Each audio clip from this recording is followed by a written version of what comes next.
Animorphs Book 2, The Visitor. K.A Applegate. Chapter 1. My name is Rachel. I won't tell you my last name. None of us will ever tell you our last names. Whenever I do use a last name, it's a fake. Sorry, but that's the way it has to be. And we won't tell you the name of our town, or our school, or even what state we are in. If I told you my last name, the Yerks would be able to find my friends and me.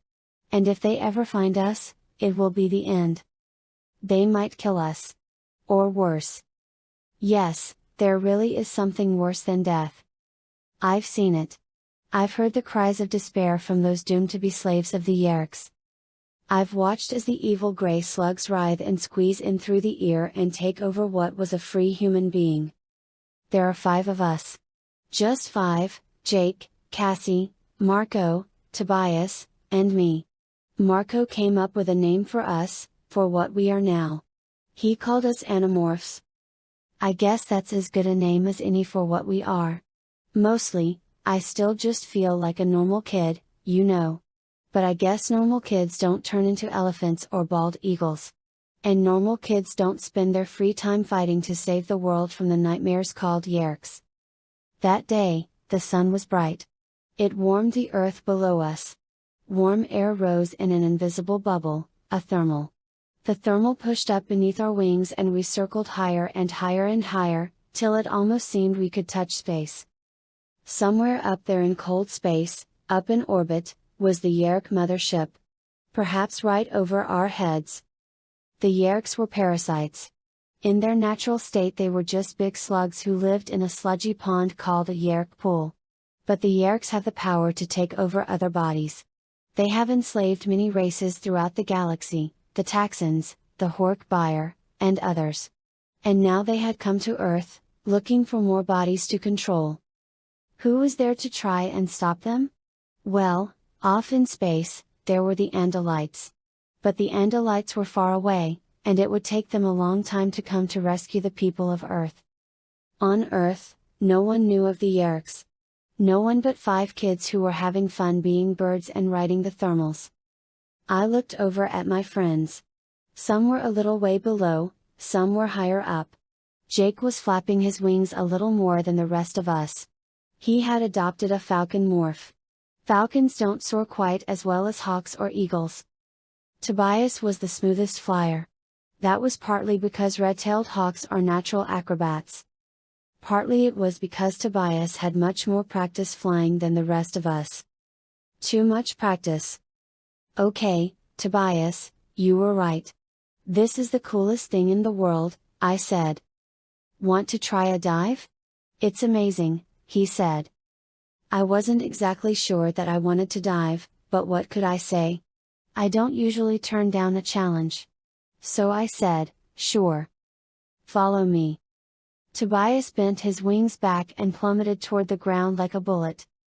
I tucked my wings back and went after him. The ground came rushing up at me. I was falling. Falling, with nothing at all to stop me from splatting right into the ground. It was like a nightmare. We were going like 60 miles an hour, as fast as a speeding car. 60 miles an hour, aiming right for the ground. But even though it was scary, it was also way cool. Forget surfing. Forget skateboarding. Forget snowboarding. You haven't had a thrill till you've ridden the thermals a mile into the air and then gone hurtling straight down at maximum speed. Air streamed past, just like when you open the car window and you're going really fast. It was like being in the middle of a hurricane. The leading edge of my wings was battered and vibrating. I felt my tail making dozens of tiny adjustments, moving a single feather one way or the other to keep me pointed straight. But one wrong move and I could have tumbled end over end. At this speed, if I suddenly tumbled I feared I could break a wing. A broken wing this high up was a death sentence. Tobias. I just realized something. What? This isn't like being an elephant. If I got in trouble as an elephant I could morph back to my human body. But I'm a long way up. If I morphed back to my human body, greater than I didn't finish the sentence. But I suddenly had this vision of me, The real me, Rachel, dropping like a stone toward the hard ground below. I guess Tobias could sense the fear that was building in me. Let the eagle do the flying, Tobias advised. Relax and let the eagle's mind do the thinking. She knows what she's doing. I'm glad one of us does, I said nervously. It's strange when you're in a morph. You have the animal's brain in with your own. Usually you can control that animal intelligence. But not always. And sometimes you have to learn to let go, to let the animal take charge. I relaxed. Instantly the vibration lessened. I felt more stable. The eagle was in charge and Tobias was right, the eagle knew how to fly. Then, to my amazement, I saw something go zipping right past us, faster than either me or Tobias. It was Jake. His peregrine falcon's smaller wings made it harder for him to float on the thermals. But those same wings made him unbelievably fast in diving. It was almost like Tobias and I were standing still. Yeah ha ha! Jake yelled in our heads. I would have smiled, if I'd had a mouth. Jake is like me. He loves excitement and adventure and being a little crazy. Maybe we're so alike because we're cousins. Also, we're both a little competitive, I guess. It bothered me that he was a faster diver than I was. Just like it bothered him that I could soar better. I guess that sounds ridiculous, huh? Sting. Something went right by my head. You hear that? Tobias asked. Yeah, I sure did, I said. What was it? I don't know. Instinctively, I pulled up out of the dive, straining every muscle in my wings as I opened them, and felt the shock of wind resistance. It was like opening a parachute. The rest followed my lead. We were still a few thousand feet up, but much closer to the ground than we had been. Slying. I felt something go right through my tail feathers. Hey, someone down there is shooting at us. I said. I can see them, Cassie said. She and Marco had joined up with us. They had both morphed the same osprey. It was hard to tell them apart because you can't really tell where thought speech comes from. Two guys, over in the woods. They have a rifle. I can't believe this. I was really mad. I'm an endangered species. I'm a bald eagle. What's the matter with those creeps? He's getting ready to shoot again, Marco reported. I can see him taking aim. As soon as you see the flash of the rifle, dodge hard right. I yelled. A normal eagle or hawk or falcon would not have been able to figure that out. But we weren't just raptors. We still had our human intelligence. There are times to let the animal take over. There are other times when that superior human intelligence comes in handy. There? They fired. Jake yelled. Instantly I turned a sharp right. The bullet went whizzing by harmlessly. You know what? I don't think I like those guys, Tobias said. Tobias has special reasons for disliking anyone who would shoot at a bird. Me neither, I agreed. I have an idea. I explained what I wanted to do and the five of us flew off, out of range of the shooters. When we were far enough away, we went into a steep dive, down, down, faster and faster toward the trees. I thought I was scared, diving from high up. Now I was diving at lower altitude, aiming directly at the trees. This was a whole new level of terror. With my eagle's eyes I could see the bark on the trees. I could see ants on the bark of the trees. It was like those trees were right in front of us. I hoped the eagle knew when to pull out of the dive. If I slammed into one of those trees at 60 miles an hour, I was spam. Then, at just the right split second, like a perfectly trained squadron of fighter jets, we opened our wings and swooshed into the trees. Unbelievable. Aha! I heard Marco yell. I don't know if that was fun or just insane. It was like some video game nightmare. We kept most of the speed from the dive and now we were zooming through the trees so fast that tree trunks were just a brown blur all around us. Tree. Bank left. Tree. Bank right. Tree. Dozens of feathers made the slightest individual adjustments. Muscles in my wings trimmed the angle of attack a millimeter one way, a millimeter back. Tree. Tree. Tree tree tree tree tree. Yeah! I yelled, half from terror and half from the total, out of control thrill of it. In and out. Around and through. Zoom. Zoom.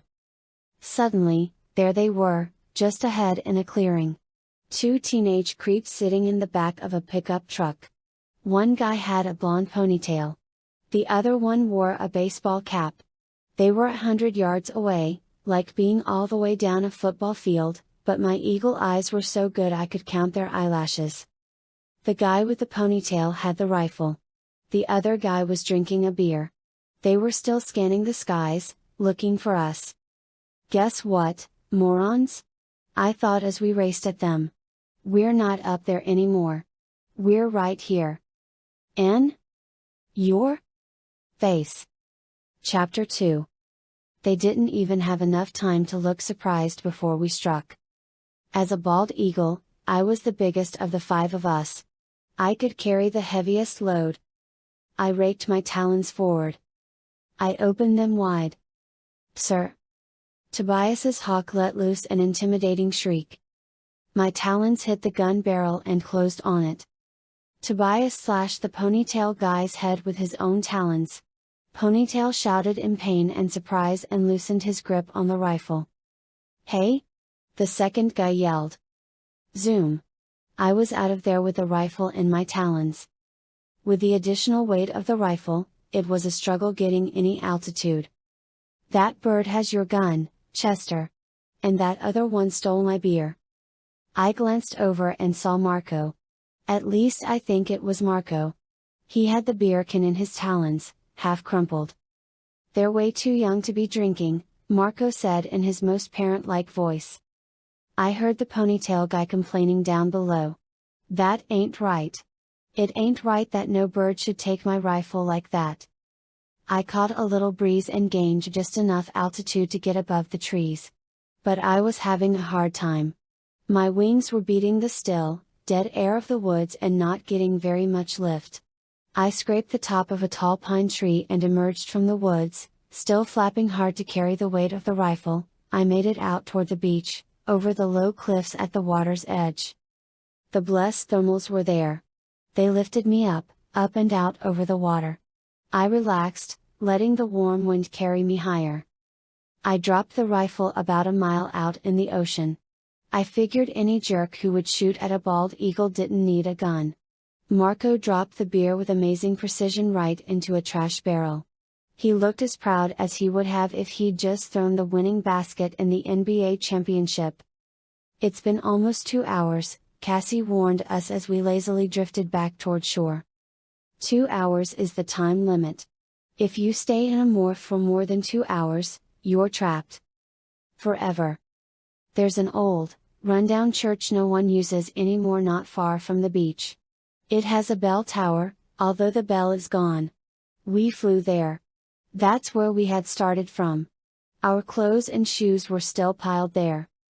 4 pairs of shoes for the 5 of us. Cassie, still in her osprey body, peered down at her watch lying on the floor. Good. An hour and a half. We should try never to go over an hour and a half. We began to morph back into our human bodies. Morphing takes concentration. When you're going from human to animal, it's harder. You really have to focus. But going back to human is easier. I focused on my human self. I formed a picture of myself in my mind, tall, thin, with blonde shoulder-length hair. I focused especially on the hair, because I didn't like my last haircut. It was uneven at the bottom. Not that it mattered. I just wished I could do something about the hair when I'm morphed. Unfortunately, morphing doesn't work that way. The changes began quickly. The feathers that covered me began to melt. They ran together like hot wax. In some places when my skin reappeared, it would have this beautiful feather pattern for a few seconds. My yellow bill sucked back into my mouth to become white teeth. That part sort of itched. It made me want to grind my teeth a few times. My lips grew out around my teeth. My eyes went from pale gold to my normal blue. My legs grew quite a bit, from about 3 inches to normal size. I looked over at Jake and saw the same things happening to him. Let me just tell you, watching someone morph is not a pretty sight. It's the kind of thing that would give you screaming nightmares if you didn't know it was going to be alright. When Cassie morphs, she always does it kind of artistically. Like when she changes into a horse, she does it so it doesn't look totally creepotzoid. She has a natural talent for morphing. If there is such a thing. The rest of us just let it happen however it happens. The results can be disturbing. I happened to see Marco at the moment where his hairy boy legs came shooting out of this little bird body and I yelped. Yeah? Gross. You don't look so good yourself, Rachel. His mouth was morphing even as he spoke, so the first few words were garbled and the last were normal. I think what he said was, hey, you don't look so good yourself, Rachel. He was probably right. I was glad I didn't have a mirror. My tongue grew fat in my mouth. My eyesight became faded and dim. The eagle's mind evaporated, leaving me all alone in my head. My wings became arms. My talons became toes. The scaly yellow eagle legs became my own legs, only they were still all scaly at first. Nice look, chicken legs, Marco said. Do those come in extra crispy, too? I smiled at him. You're not one to talk, Marco. I pointed down at the floor. See, his legs had changed back, but he still had huge osprey talons instead of feet. As my skin began to appear, so did my morphing outfit. Fortunately, after a few tries, we had all learned to morph some very minimal clothing. Usually nothing more than skin-tight workout clothes or leotards. Not enough to go walking around in, but enough to keep us all from dying of embarrassment when we morphed in front of each other. I checked out my friends. They were mostly normal again, with just a few remaining hints that they'd been birds a minute earlier. Jake is kind of a big guy, strong looking, with brown hair and serious, dark eyes, although at the moment, his eyes were shining with excitement. Sometimes being in a morph just totally breaks you out. Jake was a lizard once, and he still hasn't gotten over the fact that he ate a live spider. But I guess he enjoyed being a falcon, because he was babbling on and on about how great it was. That was so absolute, he said. It's like now, being back in a human body, I feel like I'm handicapped or something. I feel like I'm glued to the ground. And blind, Cassie agreed. Human eyes are so lame for seeing things far away. She grinned and spread her wings. She had managed to keep her wings till the very end. Now she looked like some strange angel. Oddly, the look worked for her. The osprey's 5-foot, gray and white wings were incredibly cool. Do you think you could fly? Jake asked her. He looked a little awestruck. Cassie laughed. No, Jake. This body weighs about 80 pounds. These wings aren't built for that kind of weight. She morphed her wings into arms in about 3 seconds and laughed gaily. Marco shook his head. Great. When we morph we look like some mad scientist's genetic experiment gone totally crazy. And Cassie gets to look like an angel. Cassie and I have been friends for a long time, although to look at us, you wouldn't think we'd hang out together. Cassie is casual to the extreme. The girl just doesn't care about clothing or style. I swear she would wear overalls to a wedding if someone didn't stop her. Cassie lives on a farm and her whole family is massively into animals. Her dad used the barn to run the wildlife rehabilitation clinic, which is a kind of hospital for injured animals. It's always full of birds and skunks and opossums and coyotes and every other animal you can think of. Cassie's mom is a vet, too. She works at the Gardens, this huge zoo and amusement park. So maybe Cassie was just born with an instinct for understanding animals. All I know is she's always finished morphing while the rest of us are still looking like creepy half-human, half-animal monsters. As for me, well, it's not that I'm Miss Fashion or whatever, but I do like nice clothes. I guess that, plus the way I look, Makes a lot of people think I'm stuck up or something. People do think I'm pretty. But to me that's just an accident, you know? Looks are not the important thing. It's what's in your head that counts, and that's what I concentrate on. Of course that's another area where Cassie and I are a little different. I guess you would say, no, it's what's in your heart that counts. She's a natural peacemaker. If there's ever a hassle within the group, it's usually me and Marco that caused it, and Cassie who got us all calmed down. Personally, I'm glad to be back to my regular body, Marco said. The flying part is great, but it's not a good idea to be able to see that well. Why? Jake asked. Look, Jake, how many times have you been walking around the mall or whatever, and you'll see a girl who seems good looking from far off, but when you get closer it turns out she's a skank. I mean, if you could see this well all the time. Excuse me? I interrupted. I'm sure I didn't hear you say what I thought you just said. I wasn't being sexist, Marco protested. It goes both ways. See, from far off, I look taller than I am. Marco is a little self-conscious about being short. He has long brown hair and a dark complexion, and most girls think he's really cute. But being small bothers him. Your problem isn't with people seeing you too well, I said. It's with people hearing you too well. You look like a fairly smart guy. Then you open your mouth. Marco just grinned. Marco lives to annoy people. He really is extremely smart and basically nice, underneath it all. It's just that the boy loves to provoke people.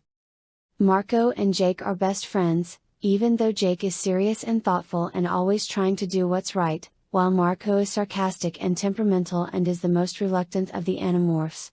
Marco still thinks we should just give up the battle against the Yerks and try to stay alive. But with Marco you never know if he really believes that, or is just saying it to be contrary. Well, let's get out of here, Jake suggested. I have homework to do. Me too, I said. And I have gymnastics class this afternoon and I'm totally unprepared. Cassie sighed. It's such a drag. The chores and the homework all come rushing back as soon as we change back into our boring human selves. As soon as she said it, Cassie bit her tongue. She cast a regretful look to Tobias. See, while all of us had changed back, Tobias had not. Tobias was still a hawk. Tobias, who had once had unruly blonde hair and eyes that seemed hurt and tender and hopeful all at once. Tobias had been trapped while trying to escape from the hellish nightmare of the Yerk pool. He had stayed more than 2 hours in that morph. We had all returned to our human forms, but Tobias was still a hawk. Tobias will always be a hawk. Chapter 3. We all walked most of the way home together, feeling worn out. The flying was a little tiring. And morphing always takes a lot out of you. Tobias flew high overhead. He didn't really participate in the conversation. It's hard for him. See, he can speak to us and we can understand him, but when we're in human shape we can only talk in the normal way. He can't hear us unless he's close by, and he can't be close and still fly. This morphing thing would be so excellent if it weren't for the whole thing with the Yerks, Marco was saying. I mean, if it were just normal, we could really use these powers. To do what? Fight crime? Jake asked. Marco looked at him with a mixture of pity and amusement. Fight crime? Who are you, Spider-Man? I'm talking show business. Movies. TV shows. I could go on Letterman. I could be an entire episode of Stupid Pet Tricks all by myself. You're right, I said, batting my eyes so he would know I was kidding. You already have the stupid part down. We'd be hot in horror movies, Cassie said. Or how about a stuntman? Jake suggested. One of us could jump off the tallest building and it would be totally realistic. Then we just morph into a bird on the way down and fly away. Now I'm really mad at the Yerks, Marco said. They're getting in the way of my showbiz career. I could be a millionaire. I could be trading funny lines with Dave. I could have beautiful Hollywood supermodels all over me. I said, with a wink at Cassie. Lots of women love animals. But sooner or later you'd have to change back into your actual self, Marco.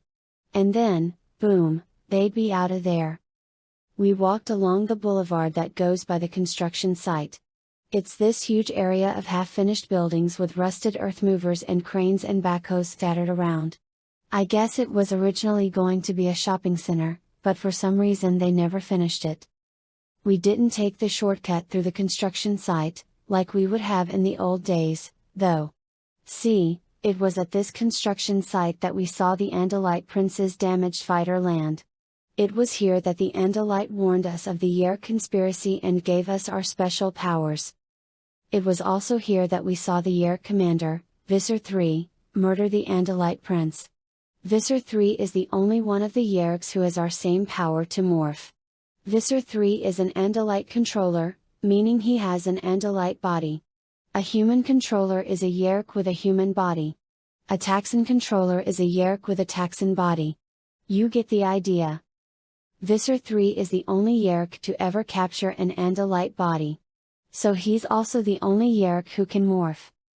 That night at the construction site, he morphed into some creature from a far-off planet, a huge, horrible monster. And then he took the Andalite and... You know what? I really don't want to talk about that, you'll have to ask Jake. We all fell silent as we passed by the site. Then I noticed that Cassie had stopped walking and was just standing there. I went back to her and realized that she was crying. Are you okay? I asked. She shook her head. No. Are you? I sighed. Flying around in the sky had been a wonderful distraction. But my head was still full of awful memories. I guess not, I admitted. Last night I had a terrible nightmare about the Yerk pool. I was back down there in that vast open cave. And I was hearing the screams and cries of the people being dragged to the pool. Cassie nodded. You know what's worse than the screams? The way they stop screaming once the Yerk is in their heads. Once they've become controllers. Then you know they are slaves again. Lost. Like Tom. We both turned. It was Jake. He and Marco had seen us stop and had come back. Tom is Jake's brother. Tom is a human controller, a human being enslaved by a Yerk in his head. We'd found the Yerk pool and gone down into that hell to get Tom. We failed. We'd barely escaped with our lives. Cassie put her arm around Jake's waist. Someday we'll save Tom, she said. Jake kind of stroked Cassie's head. I guess he got embarrassed, because he instantly pulled away. Cassie didn't mind. She knows how guys are about showing their true feelings. I looked across the construction site and saw Tobias come fluttering down out of the sky. I couldn't see where he landed, because that part of the site is hidden from the road, but I knew right where he was, on the spot where the Andalite had died. Somehow, in those brief moments when the Andalite had been with us, Tobias had formed some kind of special bond with him. We started walking again. We need to find another way to get at them, I said angrily. It bothered me, imagining Tobias back in that maze of never finished buildings mourning for the Andalite. Get at who? Marco asked suspiciously. The French, Marco, I said sarcastically. Who do you think? The Yerks, duh. Whoa, whoa, whoa, Marco said. We tried that, remember? We went down into the Yerk pool after them and got our butts kicked. Yerks 10, humans 0. So you figure you should just give up? I demanded. We lost one game, Jake said. You don't quit the sport just because you lose one game. Some game, Marco said bitterly. Some sport. We didn't lose, anyway, I said. The others looked at me like I was crazy. Look, I explained, I know we didn't save Tom, and we sure didn't stop the Yerks. But we gave them a reason to be afraid, at least. Yeah, they're terrified of us. Visser III probably can't sleep at night, he's so worried about 5 kids, Marco said sarcastically. Look, Visser III doesn't think we're a threat. He thinks we're lunch. He doesn't know who, or what, we are, I pointed out. The Yerks are convinced that we're Andalite warriors because they know that we can morph. And they know that we found the Yerk pool, and infiltrated it, and took out a few of their Taxons and Horkbuyer while we were at it. I think they're probably a little nervous, at least. Jake nodded. Rachel's right. But just the same, I don't think we want to try to go back to the Yerk pool. Besides, the door is gone. We all stopped and stared at him. He shrugged. Look, I just wanted to see if the door still worked, okay? Just in case. But it's not there anymore. The door leading down to the Yerk pool had been hidden in the janitor's closet of our school. There were dozens of doors to the underground Yerk pool, spread all over the city, but this was the only one we knew about. So we find another way to get at them, I said. We can follow Tom again, when it's time for his Yerk to return to the Yerk pool. Yerks have to go to the pool every 3 days. They drain out of their hosts' heads and soak up Kandrona rays. No. We leave Tom out of it, Jake said firmly. If we call attention to him in any way, the Yerks may decide he's trouble for them. They may decide to kill him. Marco gave me a sour look.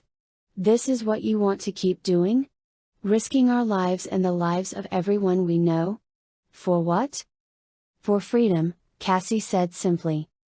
Marco didn't have a smart answer to that. There's still Chapman, Jake said.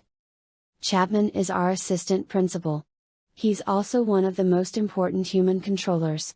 He runs the Sharing, the club that helps recruit unsuspecting kids into being hosts for the Yerks.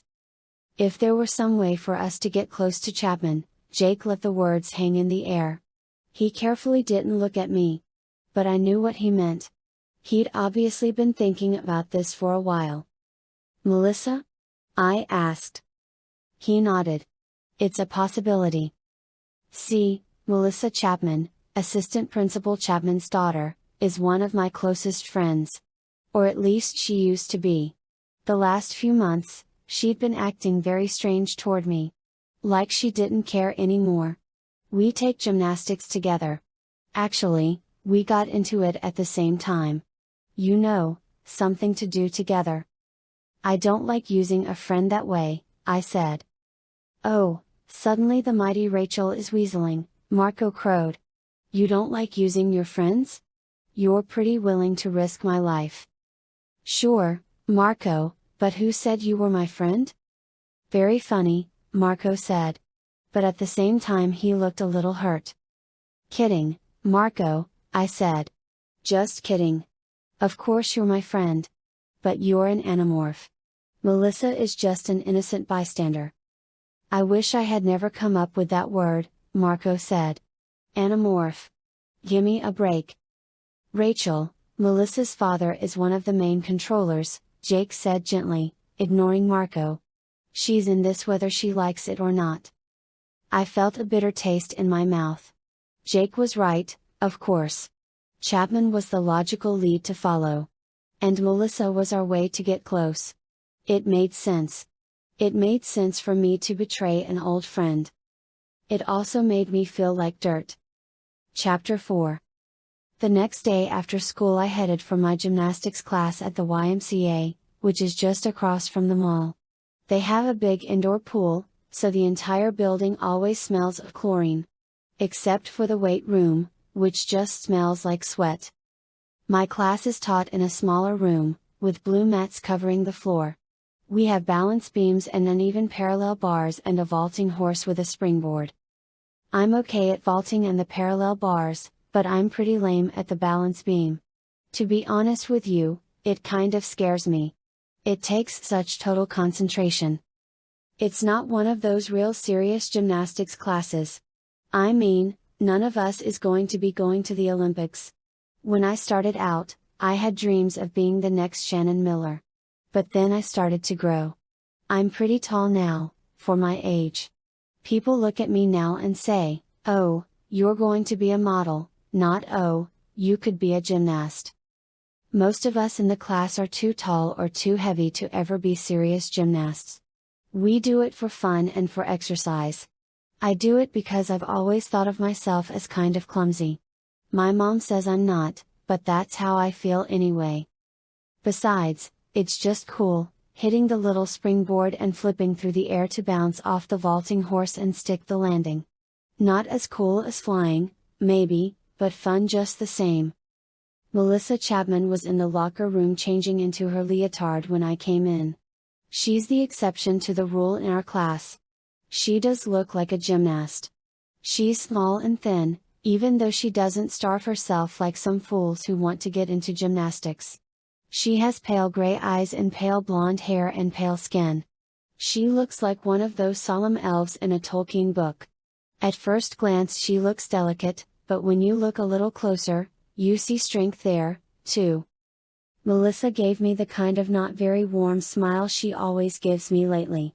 Like she was distracted, or thinking about something more important. "Hey, Melissa," I said. "How's it going?" "Fine. How about you?" "Oh, pretty much the same old thing." That was a lie, of course. But what was I going to say? "Yeah, Melissa, same old same old. Been turning into animals and fighting aliens. You know, the usual." Melissa didn't say anything else. She just adjusted her leotard and started to do a few little stretches. That's the way it was. We sat high, but not much more. It used to be we were very close. She was my second best friend, after Cassie. "Melissa, I was thinking, maybe you'd like to walk over to the mall with me after class. I have to buy a new pair of sneakers." "The mall?" She stammered a little, and then started blushing. "You mean, go shopping?" "Yeah. You know, walk around and look at stuff and check out the cute guys and diss the snotty women at the perfume counters." I tried to sound casual, like it was no big deal. In the old days, it would have been totally nothing. But now Melissa looked like a trapped animal. When had Melissa and I gotten to be such strangers? "I'm, kind of busy," Melissa said. "Oh? That's cool.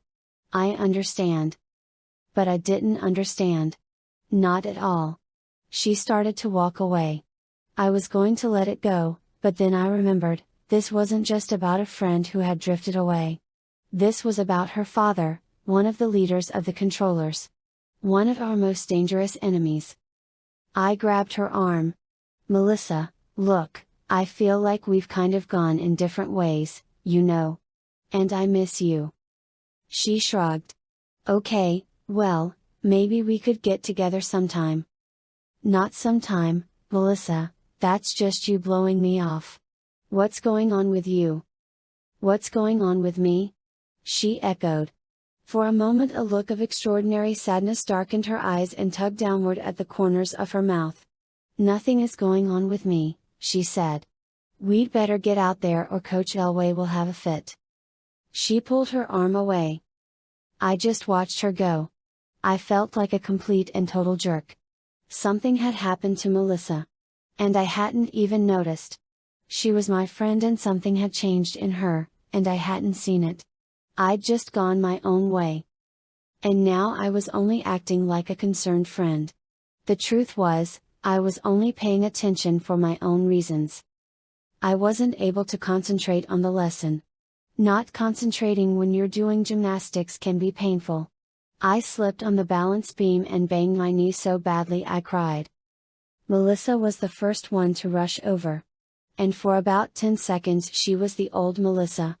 But by the time I'd gotten back up, she was off across the room in her own little world again. It was right then that the terrible suspicion started. Melissa had been acting very strangely. Her father was a controller. I looked at her from across the room and felt a chill. Was she one, too? Was my old friend Melissa a controller? I didn't go shopping after my lesson.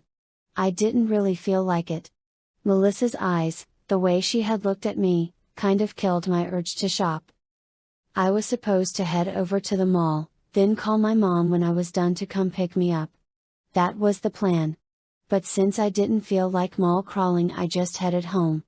Alone. With the sky growing dark as rain clouds moved in. It was stupid and careless of me.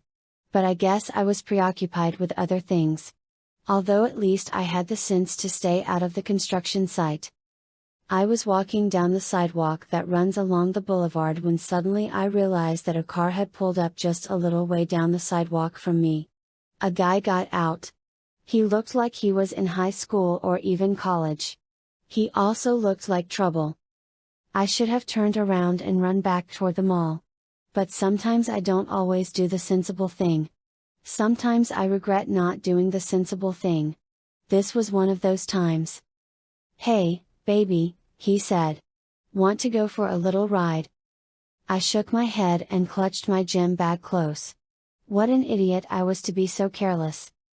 "Now, don't be stuck up, sweet thing," he said. "I think you'd better get in the car." The way he said it didn't sound like an invitation. It sounded like an order. Now I was really afraid. I clutched my gym bag close as I passed him. "Don't ignore me," he hissed.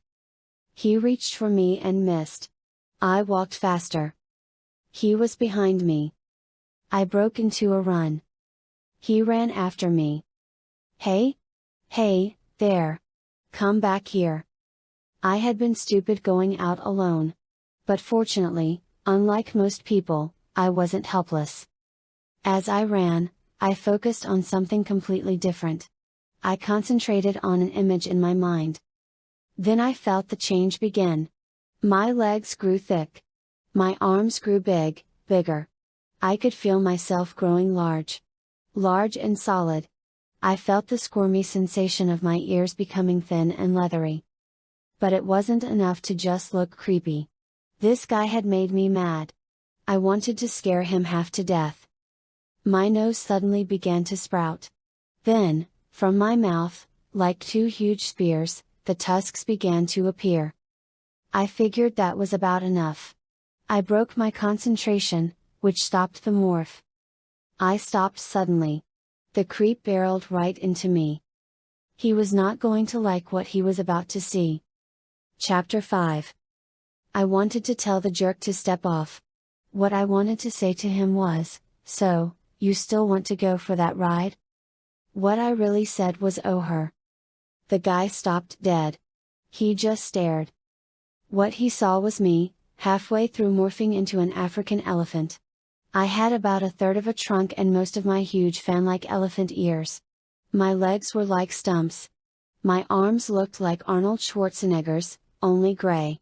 And my tusks stuck about a foot out of my mouth. Just to make things extra weird, I still had my normal hair and my normal eyes. Suddenly, the guy wasn't interested in hassling me. Ah! He turned. He ran. For a minute he forgot he even had a car. Then he turned around and jumped in through an open window. He started the car and took off. He was definitely breaking the speed limit as he tore out of there. I concentrated again and began to reverse the morphing process, going back to human shape. I had been wearing a loose sweater and leggings, which was good. They had both stretched. But my shoes had been split open by the sudden growth of my elephant feet. It had started raining, so the trip home was going to be very unpleasant. "Oh, great!" I muttered. I have got to remember to kick off my shoes before I morph into an elephant. Just then, a second car pulled up and came to a stop. The window rolled down. "Hey, Rachel." It was Melissa.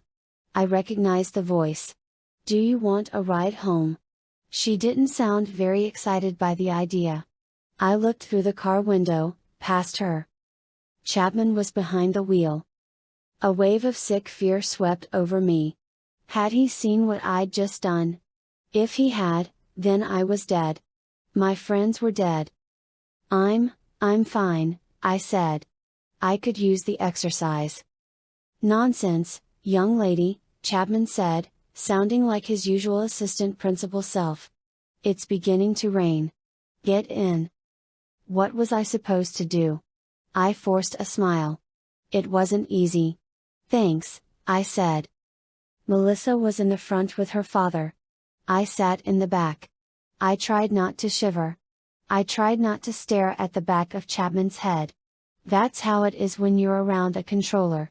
You know that evil slug is right there in the controller's head, attached to all his nerve endings. Controlling the human brain. Dominating it. It's hard not to stare when you think of what is squeezed inside that skull. When we were stuck back at the red light, it looked like some guy was bothering you, Melissa said. Then he ran off. Was he bothering you? No, I lied. He was just picking up something he dropped by the side of the road. Pathetic. I was such a lame liar. I saw Chapman's eyes watching me in the rearview mirror. He looked like normal old Chapman. That's the problem with controllers. There is no outward clue. They look so normal. He went running off like the hounds of Hades were after him, Chapman said. Did he? I said in a squeaky voice. I wasn't looking. I guess it was the rain. That's probably why he was running. There? You can turn left there. I know where you live, Chapman said. I almost swallowed my tongue. Was that a threat? Did he suspect? Did he guess? Was he looking at me strangely? Or was I just being paranoid? He pulled up in front of my house. My heart was hammering, but I was determined to act casual. Thanks for the ride, Mr. Chapman, I said. Hey, Melissa, I was totally serious about us getting together, okay? She nodded. Sure, Rachel. Absolutely. I closed the car door behind me. I had escaped. I was alive. I'd probably just been imagining things. Then I heard Melissa call out to me. Hey? What happened to your shoes? I looked down. My shoes were in tatters, the result of my feet growing from a size 6 to a size 300 in about 5 seconds flat. See? I said, as lightly as I could. I told you I needed to go shopping. Melissa just looked puzzled. Her father stared at me with an expression I could not read. I was shaking like a leaf when I walked into my house. I headed upstairs to my room and stuffed my ripped shoes into the trash. Only then did I go back downstairs and say hi to my mom. She was at the kitchen table, half hidden by a pile of buff-colored books. My mother's a lawyer, and she brings work home a lot so she can be around me and my 2 little sisters. She and my dad are divorced. I only get to see my dad a few days a month, so Mom feels guilty when she isn't there for us. Hi, honey, she said. Then she got her suspicious mother look. How did you get home? You didn't walk, did you? You were supposed to call me. Melissa and her dad gave me a ride, I said. Well, it was the truth. Sort of. She relaxed and made a point of closing her book. Sorry. You know I worry about you. Where are Jordan and Sarah? They're in the family room watching another one of those scary shows. Of course, tonight Jordan will be sleeping with her nightlight on and Sarah will end up in my bed, no doubt. I don't know why they like things that frighten them. You were never that way. It almost made me laugh. I felt like saying, well, Mom, I don't have to watch things that are scary, I am scary. Should have seen me a little while ago with tusks sticking out of my mouth and a 3-foot-long nose.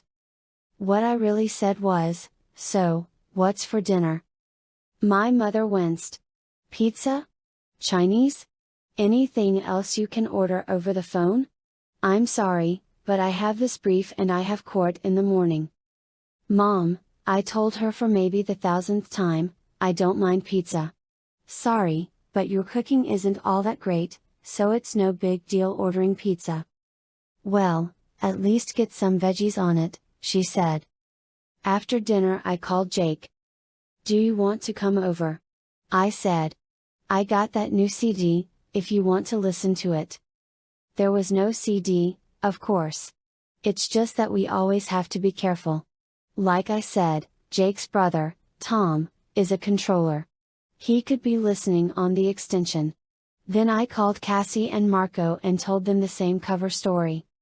When they arrived I told them about Melissa, and then I told them about my little run-in with the creep. I did not tell them about Chapman driving me home. I don't know why. But when I saw the way Marco exploded, I was glad I hadn't told them the whole story. Oh, that was dumb. Dumb. Dumb, Marco said. What if that guy is a controller? He wasn't a controller, I said scornfully. Why would the Yerks want to make a controller out of a punk? They want people in positions of power. We don't know that for sure, Jake said. Tom isn't in a position of power. And how about people driving by in their cars, or looking out of the windows of their homes? Marco asked. And what if he runs and tells someone about this girl who suddenly sprouted a trunk and tusks?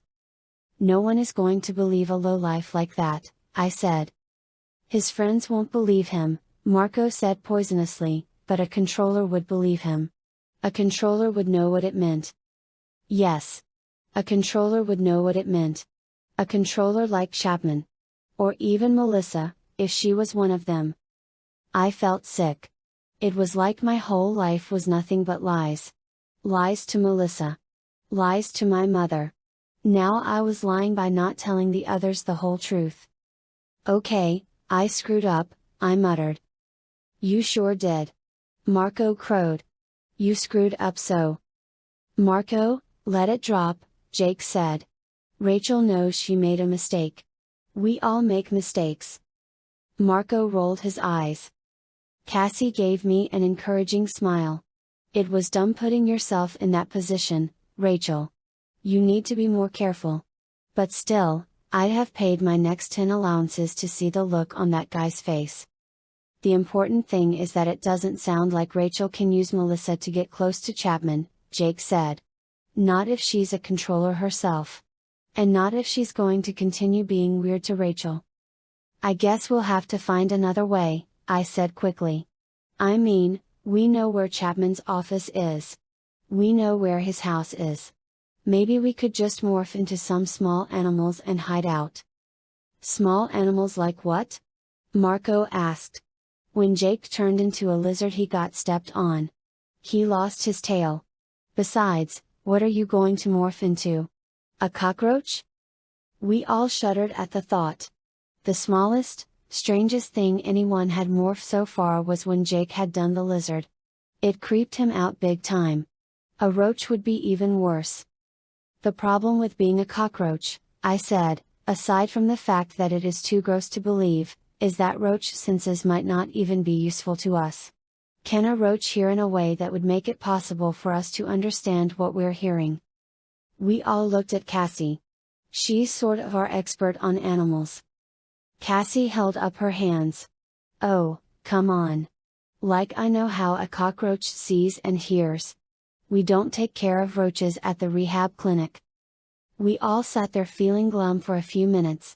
But I wasn't going to let it drop. This was about more than just striking a blow at the Yerks. I had to find out if Chapman suspected me. If he did, we were all in terrible danger. I happened to glance over at my desk. There was my math homework, still not done. That didn't make me feel any better. But then I looked at the photos I had mounted in one of those big frames with 6 different holes.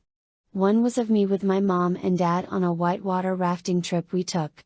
One was of me visiting my dad at his job, he's a weatherman on TV. We were grinning in front of a map of storms. Another picture was of Cassie and me riding horses side by side, with Cassie, as usual, looking like she'd spent her entire life in the saddle, and me looking like a total dweeb. But the picture that got my attention was one taken a couple of years ago of Melissa and me. I got up and went over to take the frame down. I stared hard at the picture. What? Jake asked. What is it? It's me and Melissa, I said. It was like her 12th birthday, or some birthday, anyway, and we were out on her lawn playing with the present her dad gave her. So what? Marco asked. So, I passed him the photograph. It showed me and Melissa in shorts. And between us a small black and white kitten. So her present was a cat. Chapter 6. Look! A kitty door. Jake pointed. Where? Marco asked. See the lines of light? At the bottom of the regular door. Oh, yeah, Marco said. I wish the moon were out. I can't see a thing. The four of us were cowering behind a hedge that bordered the Chapman's lawn. They lived in a pretty normal-looking suburban home. You know, 2 stories, a garage, a lawn. Nothing to make you think that the person who lived there was part of a huge alien conspiracy to take over the world. Let me just ask you this, Marco whispered. Why did it have to be Chapman? I was afraid of Chapman even before we found out he was a controller. You're not still upset over that detention he gave you? I asked. Look, if you're going to listen to your CD player in math class with an earphone hidden under your hair, you have to remember not to start singing along. Yeah, that was only slightly stupid, Marco, Jake agreed. I still say Chapman never would have given me a whole week's detention if he was totally human. I have a question, Cassie said. How do we get Melissa's cat to come outside? We all looked at her. Good question, I admitted. I mean, we could hide here in the bushes for a long time. But sooner or later the neighbors are going to notice. What does the cat look like? Tobias was sitting perched on a nearby tree branch.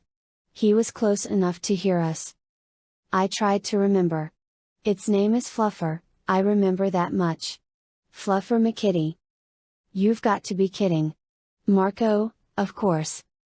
I tried to remember back to when I used to hang out with Melissa. It's black and white. You know, in patches. I'll look around. Maybe it's already outside. Tobias spread his wings, swooped silently down over our heads, and flapped away into the night. You know what we need? I said. We need another kitty. We should have thought of that. Then we could have the second cat call out to Fluffer.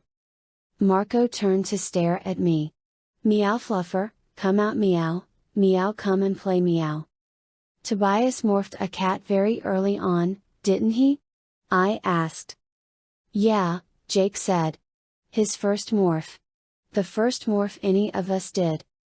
Rachel, you need to remember if you go in there tonight that you have to stay in cat character, Cassie said. Most people would just think it was weird if a cat acted strangely. But Chapman may be able to guess what's going on if Fluffer suddenly starts acting uncat-like. So you're saying I shouldn't try eating with a fork or changing the channels on the TV? Everyone laughed, quietly and nervously, but it was laughter just the same. Suddenly Tobias dropped out of the sky, then drifted over us in a lazy circle and called down, "Got him." He settled back on the branch. He was really an amazing animal, when you just looked at him as a bird and didn't think about him being a boy trapped in there. I mean, the gaze of a hawk when it is looking right at you is incredibly intimidating. Gentle Tobias now had an expression that looked totally ferocious. You're kidding. You found Fluffer? I asked. Hey, it's easy. Spotting prey is what I do. Or what a hawk does, anyway. Actually, there are maybe 6 or 8 cats running around the neighborhood. Also, 3 dogs and an amazing amount of rats and mice. Rats? That got Marco's attention. Rats? Here? This is suburbia. I mean, it's a lot better than where I live. They have rats? There are rats everywhere, Tobias said. Rats and mice and all kinds of plump, juicy, greater than he fell silent, embarrassed. Get a grip, Tobias, Marco said. Don't start eating rats, all right. I don't know if I can have someone who eats rats for a friend. Sometimes Marco is funny. Sometimes he goes too far. This was one of those times. Shut up, Marco, I growled. I ate a live spider, Jake pointed out. Does that mean you and I can't be friends? From his tone of voice I could tell he was angry, too. None of us knew what Tobias was going through. None of us had ever been in morph for more than 2 hours. Tobias had been a hawk for more than a week. Marco realized he'd been a jerk.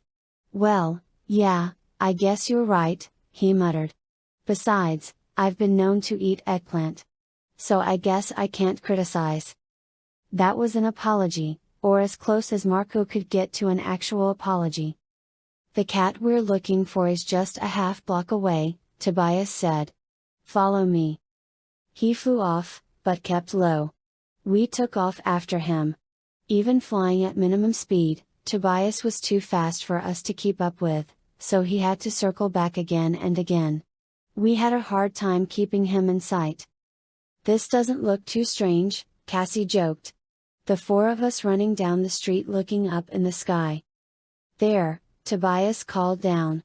See that yard with the two trees? Yeah. Just to our left?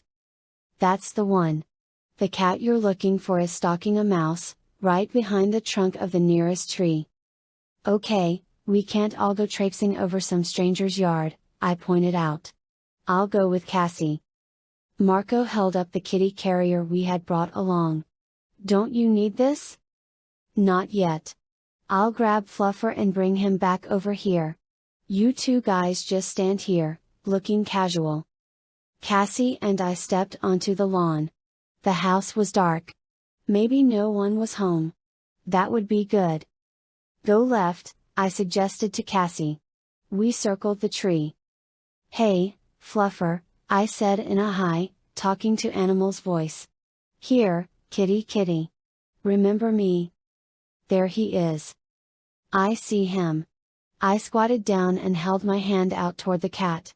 Hey, Fluffer Fluffer. It's me, Rachel. Fluffer flattened his ears back along his skull. He looked from me to Cassie and back again. Come on, Fluffer, it's me. Come on, boy. He's a male? He's a tomcat? Cassie asked. Yeah, I think so. Oh, wonderful, Cassie moaned. Please tell me he's been fixed, at least. Have you been fixed, Fluffer McKitty? I cooed. Why do we care? I asked Cassie. Because pound for pound, a tomcat is like one of the toughest, most dangerous little things around. Who, Fluffer? My little kitty friend Fluffer?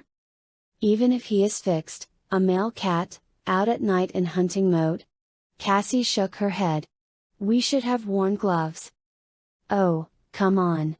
He's a sweet kitty cat. To demonstrate just how sweet Fluffer was, I reached a hand for him.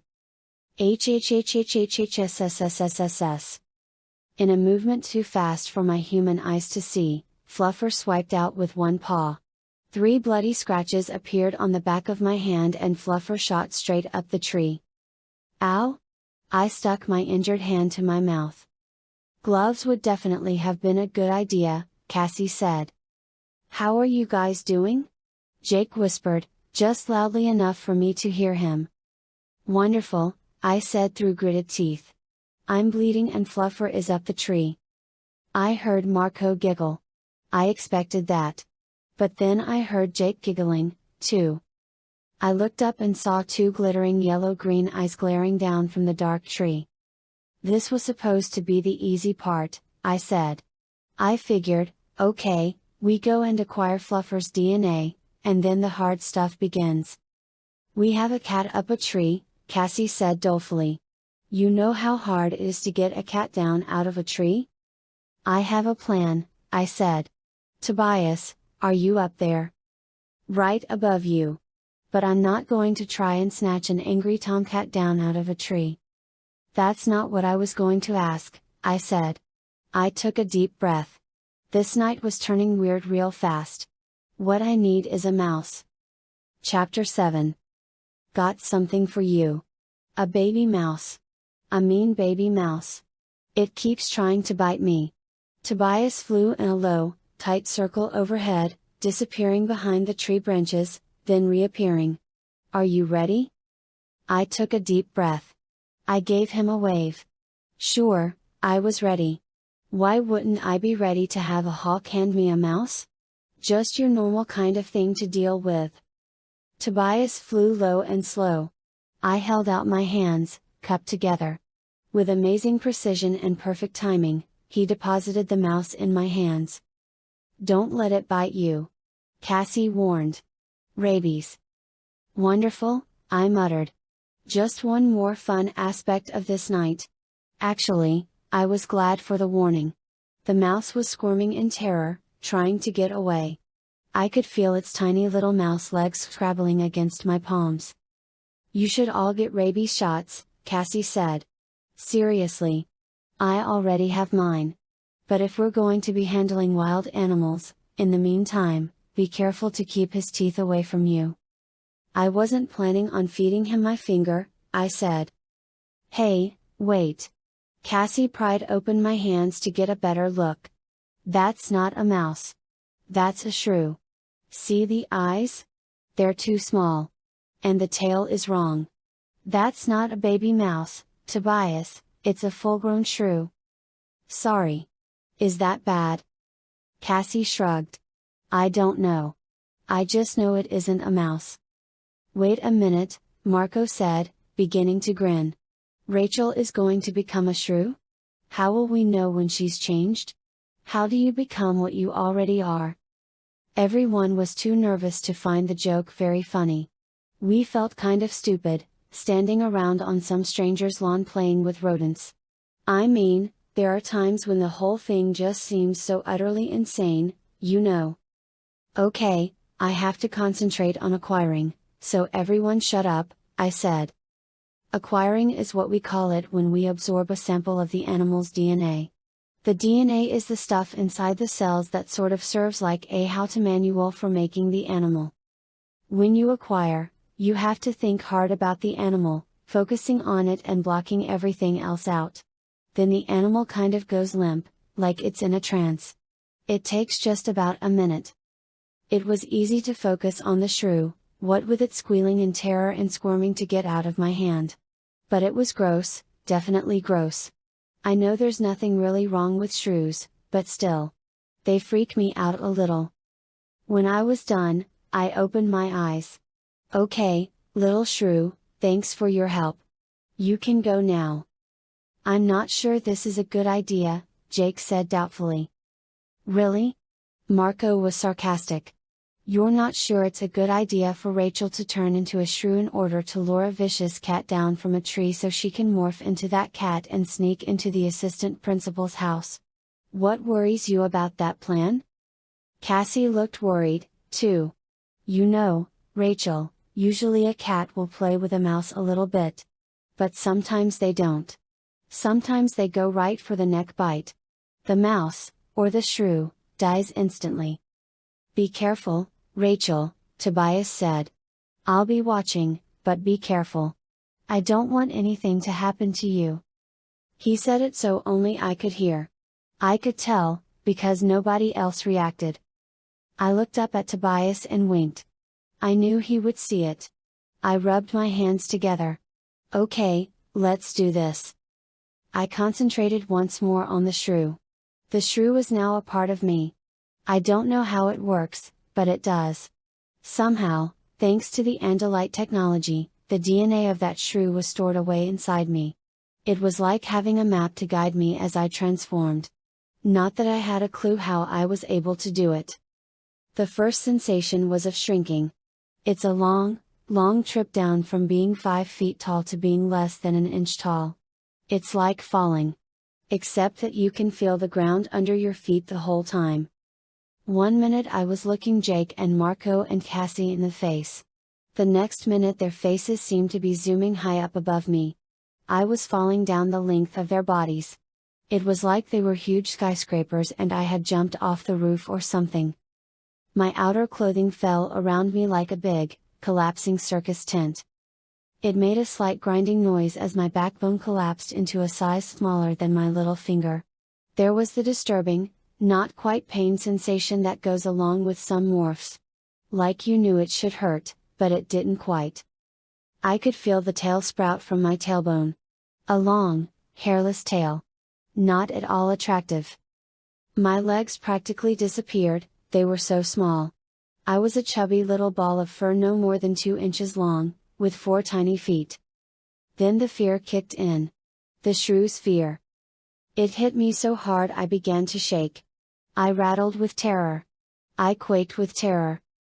I was surrounded. Predators everywhere. I could smell them. I could see them, huge, looming, slow-moving creatures standing over me. Rachel? You okay down there? It was Cassie. She lifted the folds of my clothing off of me. I heard the voice and sort of understood it, but it was more like distant thunder. It didn't really mean anything. At least not to the shrew. It was looking for a way out. Its brain might have been terrified, but it was also amazingly smart. It was evaluating every possible escape route. It was measuring the distance between the 3 sets of legs. One set of legs moved slightly. I was off like a shot. Running. Running. Blades of grass seemed 6 feet tall. Twigs were like fallen trees that I had to scramble over. My little feet moved with incredible speed. I scooted past a beetle that seemed to me to be as big as a dog. Rachel, you have to get control. I knew they were right. I even sort of understood what they meant. But the terror was so strong. The urge to survive was so powerful. And at the same time there were other feelings. Hunger. I smelled nuts. I smelled dead flesh. I even smelled the maggots squirming on the dead flesh. And I wanted them. I know it's too gross, but I wanted to eat those maggots. Heavy pounding footsteps behind me. I turned sharply and ducked under a bush. The steps went barreling by before stopping and turning back toward me. They were faster than I was, but not as agile. I could get away. I could get away and find that dead smell and gorge. Rachel, it's Tobias. The shrew is in control. You have to assert yourself. Tell it to stop running. Fear. Hunger. Rachel, listen to me. You're getting away from us. You have to take charge. Fear. Hunger. Run? Grass and twigs and dirt. Low scratchy branches over my head. The smell of food. The smell of a dog that had urinated on this bush. More loud footsteps and far-off rumbling voices yelling. They were trying to catch me. But I was fast. I was clever. But not clever enough. I ran out from under the bush. Like a shadow inside of a shadow, I felt it descend on me. Terror like nothing I'd felt before swept over me.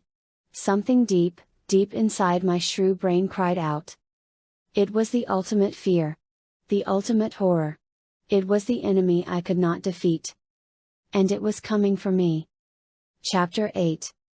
I dodged, but too slowly. Huge talons closed around me and suddenly my little feet were running in air. Okay, Rachel. It's okay. It's just me. I have you. The voice was in my head. I understood the words. It cut through the terror at last. I held on to that voice. Relax, Rachel. I looked down and with my dim shrew eyesight saw the shadows shooting past down below. I have you, Rachel. Try to be calm. Think about something human. Think about school. Remember school. School? Yes. I remembered school. Quite suddenly the shrew mind lost the battle for control. It was like a switch had been flipped. I was in charge. I knew what I was. I knew who I was. I'm okay, Tobias, I said. You can set me down. He circled around and landed with perfect gentleness on the ground. Did my talons hurt you? No. I don't think so. I'm fine. You okay, Rachel? Jake's voice. Yes. Boy, that was totally different than the elephant brain. Or the eagle. They're both so calm and mellow compared to this mind. It's like Jake's lizard, Cassie suggested. He had a panic reaction, too. The other animals we morphed were all kind of big, dominant animals, gorilla, tiger. My horse was skittish, though. Look, let's just do this and get it over with, okay? I said. I'm not enjoying the shrew experience. That was the understatement of all time. I could still smell death and hear the thousands of feasting maggots. And to me those things still meant dinner. I was horribly hungry. Are you sure you're going to be able to maintain down there? Marco asked. I saw him peering down at me from a million miles up. You still look a little nervous. Your tail is twitching and your little nose is sniffing like crazy. Yeah, I know.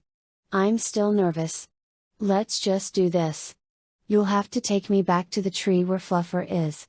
I don't know what direction it is. Before I could object, Marco reached down and scooped me into his hands. He held me up and looked into my eyes. I've never seen you look lovelier, Rachel. Very cover girl. We walked down the block. Marco set me down at the bottom of the tree where Fluffer was still hiding out on a high branch. You guys had better back off a little. I said. Not too far, Jake said. We have to be able to get between you and Fluffer fast. Oh, I can kick Fluffer's butt, I said, joking. I guess I felt a little embarrassed about having let the shrew take control of me. Marco said dryly. Cat versus mouse. Who would you bet on? Haven't you ever seen Itchy and Scratchy? Cassie asked. Mouse, definitely. Besides, she's not a mouse. Let me tell you something, it is no fun sitting around in a shrew's tiny body, waiting to see whether a huge cat is going to decide to climb down and kill you. It is one of the least fun things I've ever done. I had the shrew brain under control, but that didn't change the fact that the shrew was about as scared as a shrew can be. Between being snatched up by a hawk and now waiting to see if the shrew's other deadly enemy was going to attack, the shrew was definitely in a state of panic. She was not a happy shrew. I was so preoccupied thinking about the shrew's hunger that I missed what happened next. I didn't even notice until I heard the sound of scraping tree bark just an inch over my head. Fluffer was dropping through the air right on top of me. I froze. Jake and Marco did not freeze. Marco grabbed Fluffer in mid-pounce. Fluffer rewarded him with a nasty slash of his claws. Marco yelled and almost dropped the cat. Jake grabbed Fluffer by the nape of the neck and Cassie ran up with the animal carrier. The three of them managed to stuff the squalling, hissing, slashing Fluffer into the carrier and close the door. I was already morphing out of the shrew body as fast as I could. I'm bleeding, Marco cried. We're all bleeding, Cassie said matter-of-factly. I told you guys, kitties can be nasty when you get on their nerves. I was shooting up from the ground, regaining my normal body. Uck! I'm never doing that morph again, I said, as soon as I had a normal tongue and lips. I looked over my shoulder to make sure I didn't still have that creepy tail. Nothing. I was me again. I was in my morphing outfit and with no shoes on, but I was human again. I shuddered. The memory of the shrew's brain and its fear and hunger made my flesh creep. I was fighting a powerful urge to throw up. I felt sick in a way that is mostly in your head. Jake looked at me and shook his head. I should have done it. I should have used my lizard morph to lure the cat down from the tree. I shook my head. No. That freaked you out. And now you're the one who's freaked out, Jake said. But don't worry, you'll get over it. Mostly. At least you didn't eat a spider. Yeah.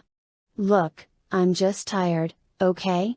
Let me acquire this pain in the butt cat and get on with this.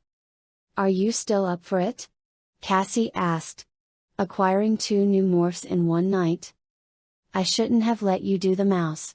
Shrew? Whatever, Jake said. He was still looking guilty. Look, it was my idea, right? Besides, since when do you let me do things? What are you, my master? I don't think so. Come on. I squared my shoulders and put on a brave smile. Let me see how Fluffer likes me, now that I'm bigger than he is. I guess Fluffer was tired of causing trouble. He was actually asleep in the cat carrier. Sleeping like nothing at all was going on. A typical cat. He even purred as I acquired him. When I was done, I noticed Cassie smiling at me. What? I asked her. I was just thinking how you look like the same old Rachel, but now you also have an elephant, a shrew, an eagle, and a cat inside you. That's 4 morphs. That's more than any of us. She looked thoughtful. We don't really know very much about this morphing thing still. I wonder if there is a limit to how many morphs you can do. I guess we'll find out, Marco said darkly. Probably at the worst possible time. I wondered if they were right.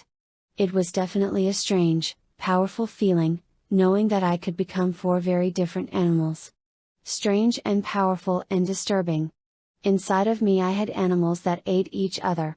It wasn't a good image. Suddenly I felt exhausted. Look, guys, I've acquired Fluffer now. But maybe we should do the rest of this tomorrow night. I don't know if I'm at my best right now. Another night, Jake agreed. He looked relieved. I think he was worried about me. That's the way Jake is. I guess we can let Fluffer go now, Cassie said. She opened the carrier and the cat climbed out cautiously. I watched him run off into the night. Probably going off to kill your shrew, Marco speculated. The idea made me shudder all over again. Chapter 9. Ah. Wake up. Rachel, wake up. Ah. Oh. I sat up. I was gasping for air. It was dark, but I could just make out Jordan's face. She was shaking me awake. I felt my face. Lips. Eyes. Nose. I patted myself down frantically. Human. I was human. No fur. No tail. Human. The details of the dream came rushing up to my consciousness. Oh, no, I moaned. I threw back the covers and stumbled to my feet. I staggered toward the bathroom door. The bathroom connects my room and the room Jordan and Sarah share. I tried to turn on the light but missed the switch. I dropped to my knees in front of the toilet and threw up. Jordan kept saying, "Are you all right, Rachel? Are you all right? I better get Mom." "No," I said, as soon as I could talk. "No, I'm fine. Don't wake Mom up." Fortunately, little Sarah can sleep through anything. I brushed my teeth and drank some water. I looked sheepishly at Jordan.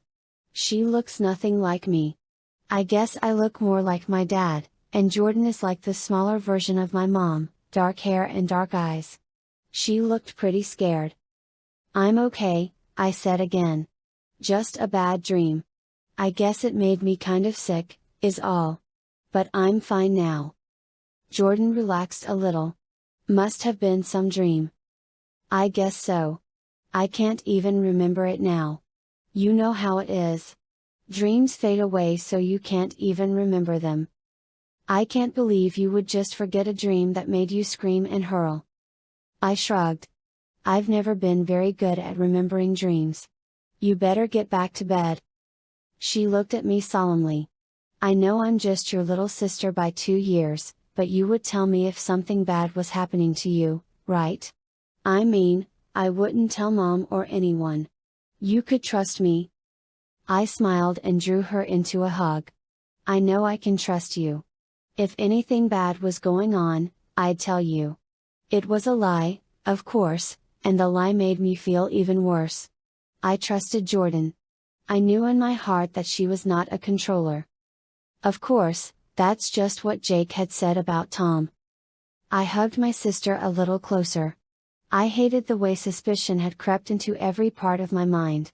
I hated the way I wasn't sure, not really, totally sure, that I could trust her. "Good night," I said. "Thanks for rescuing me from that nightmare. Whatever it was." She started to walk away. Then she turned, lit from behind by the garish bathroom light. "Before you started screaming, you were yelling something." "What?" I asked, afraid of the answer. She looked puzzled.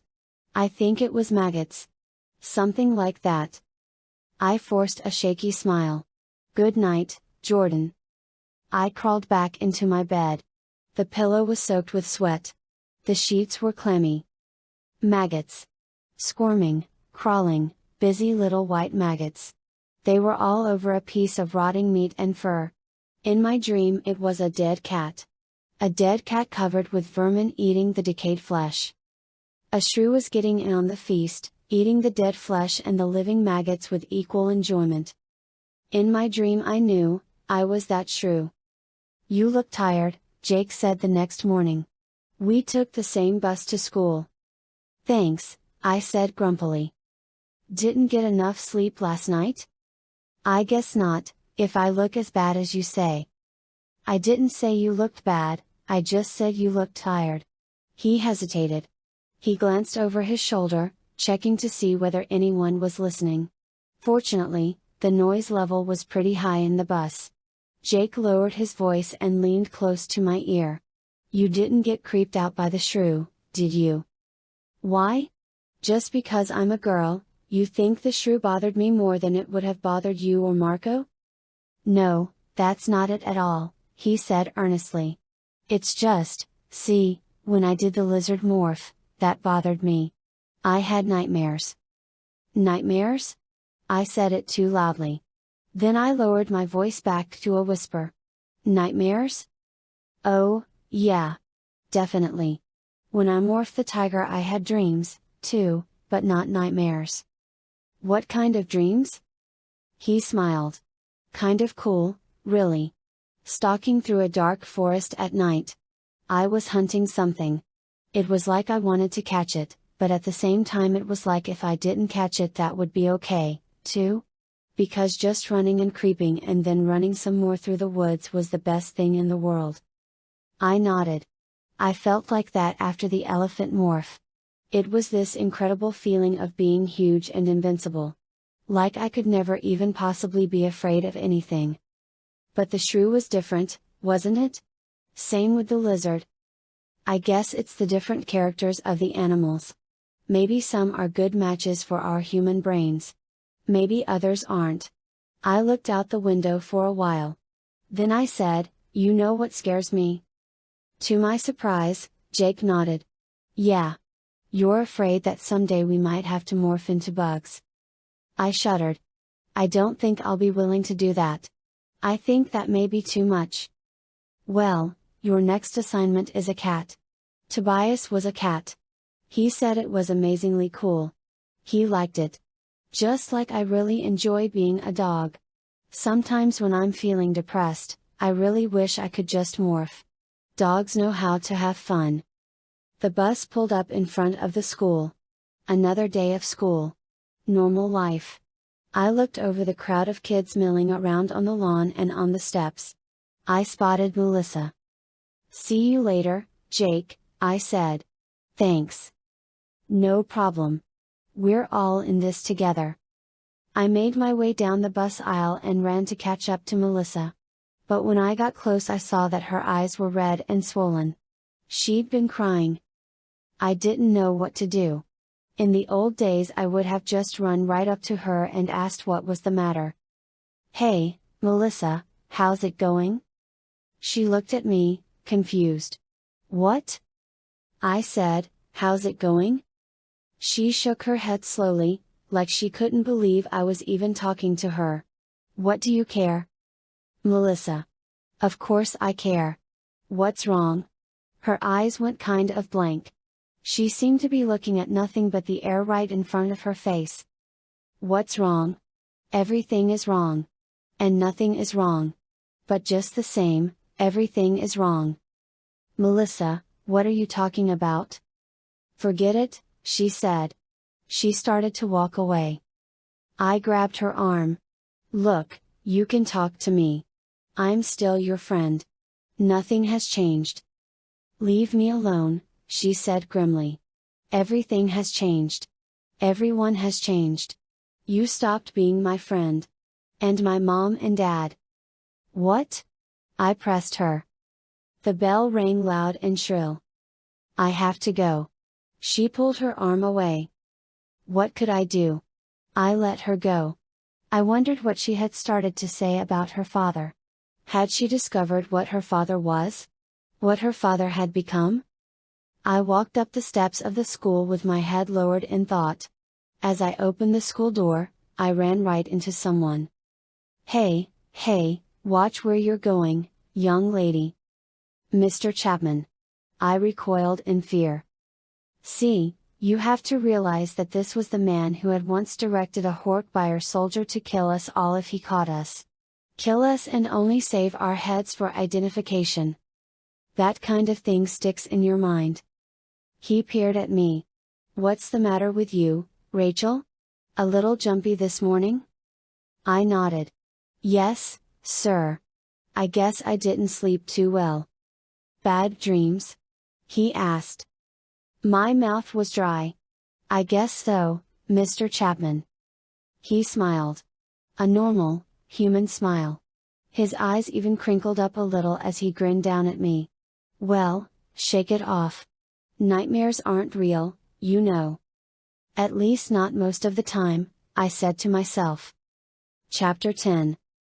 We couldn't go to the Chapmans the next night because Marco and I both had papers we had to write. And the night after that was Cassie's dad's birthday.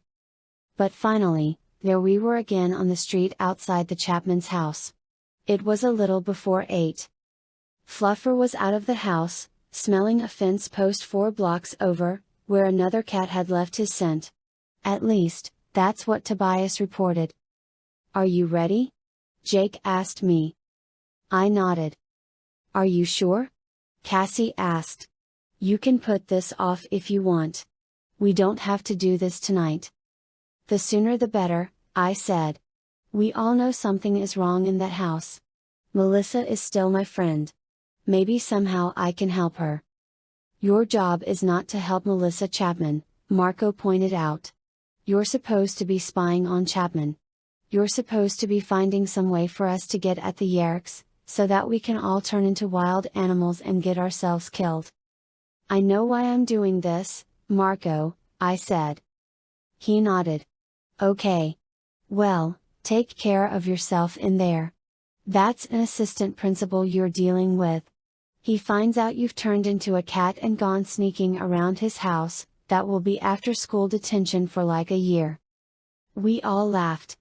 As if detention were the thing I had to fear. Marco can be obnoxious, but on the other hand, he can make you laugh right when you really need to. I'm ready, I said. I waved my arms at the dark sky above. Tobias swooped down, opened his wings to slow his speed, and settled on the fence beside us. How does it look up there, Tobias? Jake asked. Looks fine. The cat is nowhere near the house. There's no one out walking around, except way over on Laughlin Street. There are a couple of cars, but not coming toward you. You know, you have quite a future in burglary, Marco said to Tobias. You and I can burglarize places, and Jake can be Spider-Man and catch us. Okay, I'm ready to do this, I announced. As ready as I'm going to get, anyway. Tobias sent me a private message. Rachel, if you get into any trouble, just try and make it outside. I can lift you out of any danger. I prepared to morph. I concentrated on Fluffer. It was easy to do. I had a very clear mental image of Fluffer dropping down out of that tree, ready to kill me when I was a shrew.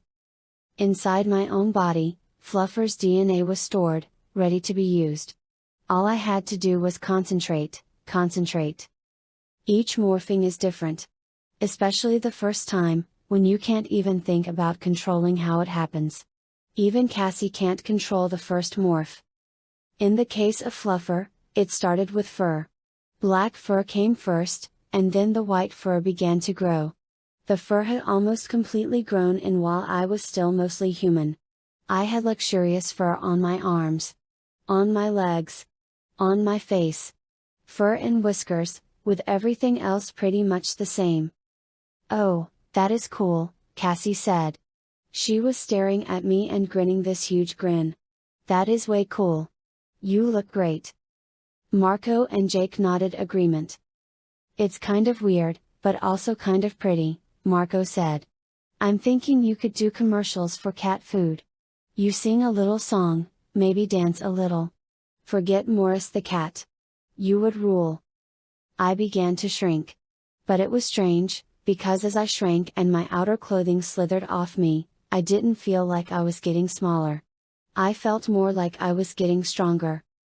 It was like I was shedding all this unnecessary stuff, These clumsy long legs, these ridiculous weak arms. I felt like I'd been boiled down to my absolute essentials. Like I wasn't even made out of plain old flesh and bones anymore. I felt like liquid steel. I didn't feel the fear of the shrew. I didn't feel the total confidence of the elephant, either, or of the eagle. This was different. There was fear, sure. But underneath the fear was confidence. The cat knew there were enemies out there, but he also knew he could handle it. I felt tough. That was it, tough. Then the cat's senses started sending messages to my brain. Whoa! I yelled in surprise. Suddenly it isn't nighttime anymore. I mean, wow! Talk about night vision. A cat's vision at night is about 8 times stronger than a human's, Cassie said helpfully. I looked it up. 8 times. Marco repeated. Not 7, or 9? How do they measure that? But it wasn't just how well I saw that was strange. It was what I noticed. A human being will notice colors, for example. Now, a cat can see colors, more or less. He just isn't interested in colors. It's like, okay, that thing is red. Who cares? What cats really notice is movement. If anything moves, even the tiniest bit, the cat sees it. I was standing there on the grass, looking around with my big cat eyes, and I saw nothing but movement. I saw every blade of grass that moved in the breeze. I saw every bug that crawled across those blades of grass. I saw every bird in every tree as it fluffed its wings. And boy, did I see the mice and the squirrels and the rats. There was a mouse no more than 20 feet away. I could see the individual whiskers on his little snout when they twitched. Things that were not moving were boring to me. If the mouse just stayed completely still, I would forget he was even there. How are you doing? Jake asked me. I had no trouble at all hearing his voice. But it was irrelevant. It had no meaning. The mouse was making a tiny little scritching sound as it worked its little teeth around a nut, trying to chew it open. I cared about that sound. I cared about that sound a lot. Rachel, can you hear us? It's me, Cassie. Yes, I can hear you. I just can't seem to concentrate very well on you. There are so many other things to hear and see and smell. Well, at least she's not running around out of control, Marco said. Suddenly I sensed something over my head, a shape, a shadow, a figure. Lightning quick, I turned my head. My ears flattened back against my skull. The hair on my back stood up and my tail puffed out to 3 times its normal size. My claws extended. I drew back my mouth and showed my teeth. It all happened in a split second. I was ready for battle. And whatever this was attacking me, I wanted it to know it would be sorry it messed with Fluffer McKitty. Ease? Chapter 11. I was ready to fight. I was pumped. Kill or be killed. It is so cool when you feel the razor-sharp claws sliding out of your delicate-looking pink pads. Rachel, take a pill, girl, it's just Tobias, Cassie said soothingly. Tobias? I think maybe you'd better stay away, she called up to the sky. Cats are genetically programmed to be afraid of large birds. She was right. The shadow of Tobias scared me pretty good. It was strange, because it was a fear I shared with the shrew. But it was a different type of fear than the shrew's. This was more like I was angry, too. Only that wasn't quite it, either. I guess it wasn't a real emotion at all. Basically, when I'd hissed I was just trying to communicate. And the message I was trying to communicate was, don't mess with me. You may be bigger than me, you may scare me, you may make me run away, but if I have to I am ready to fight. That was my whole cat message to the world. Don't mess with me. Don't get in my way, don't try to touch me if I don't want to be touched, don't try to keep me from getting what I want. I was self-contained. I was complete. I didn't need anything but myself. It seemed lonely to my human self, but at the same time, it was all very calm somehow. I'm okay, I said. I think I'm pretty much in control. What's it like? Cassie asked.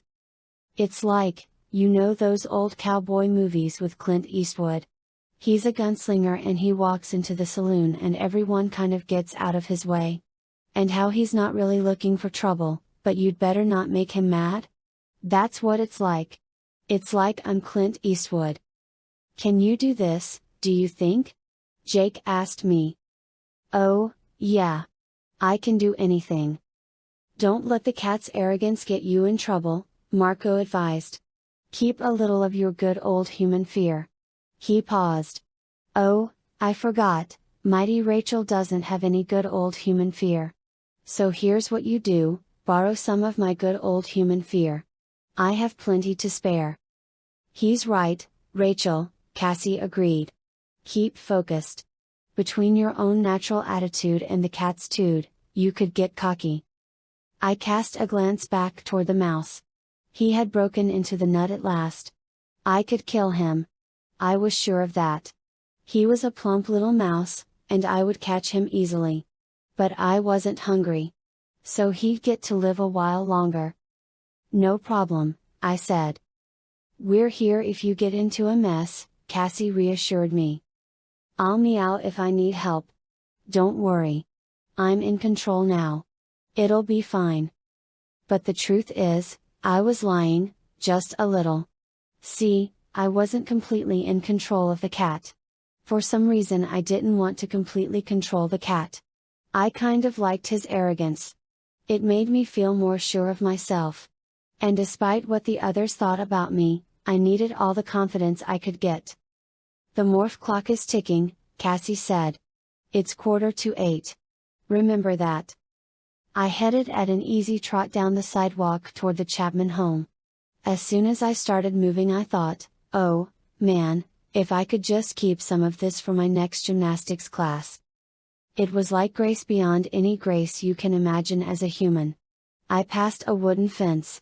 There was a railing up high, maybe 3 feet up. I looked up at it and then, before I could even think about it, I leapt.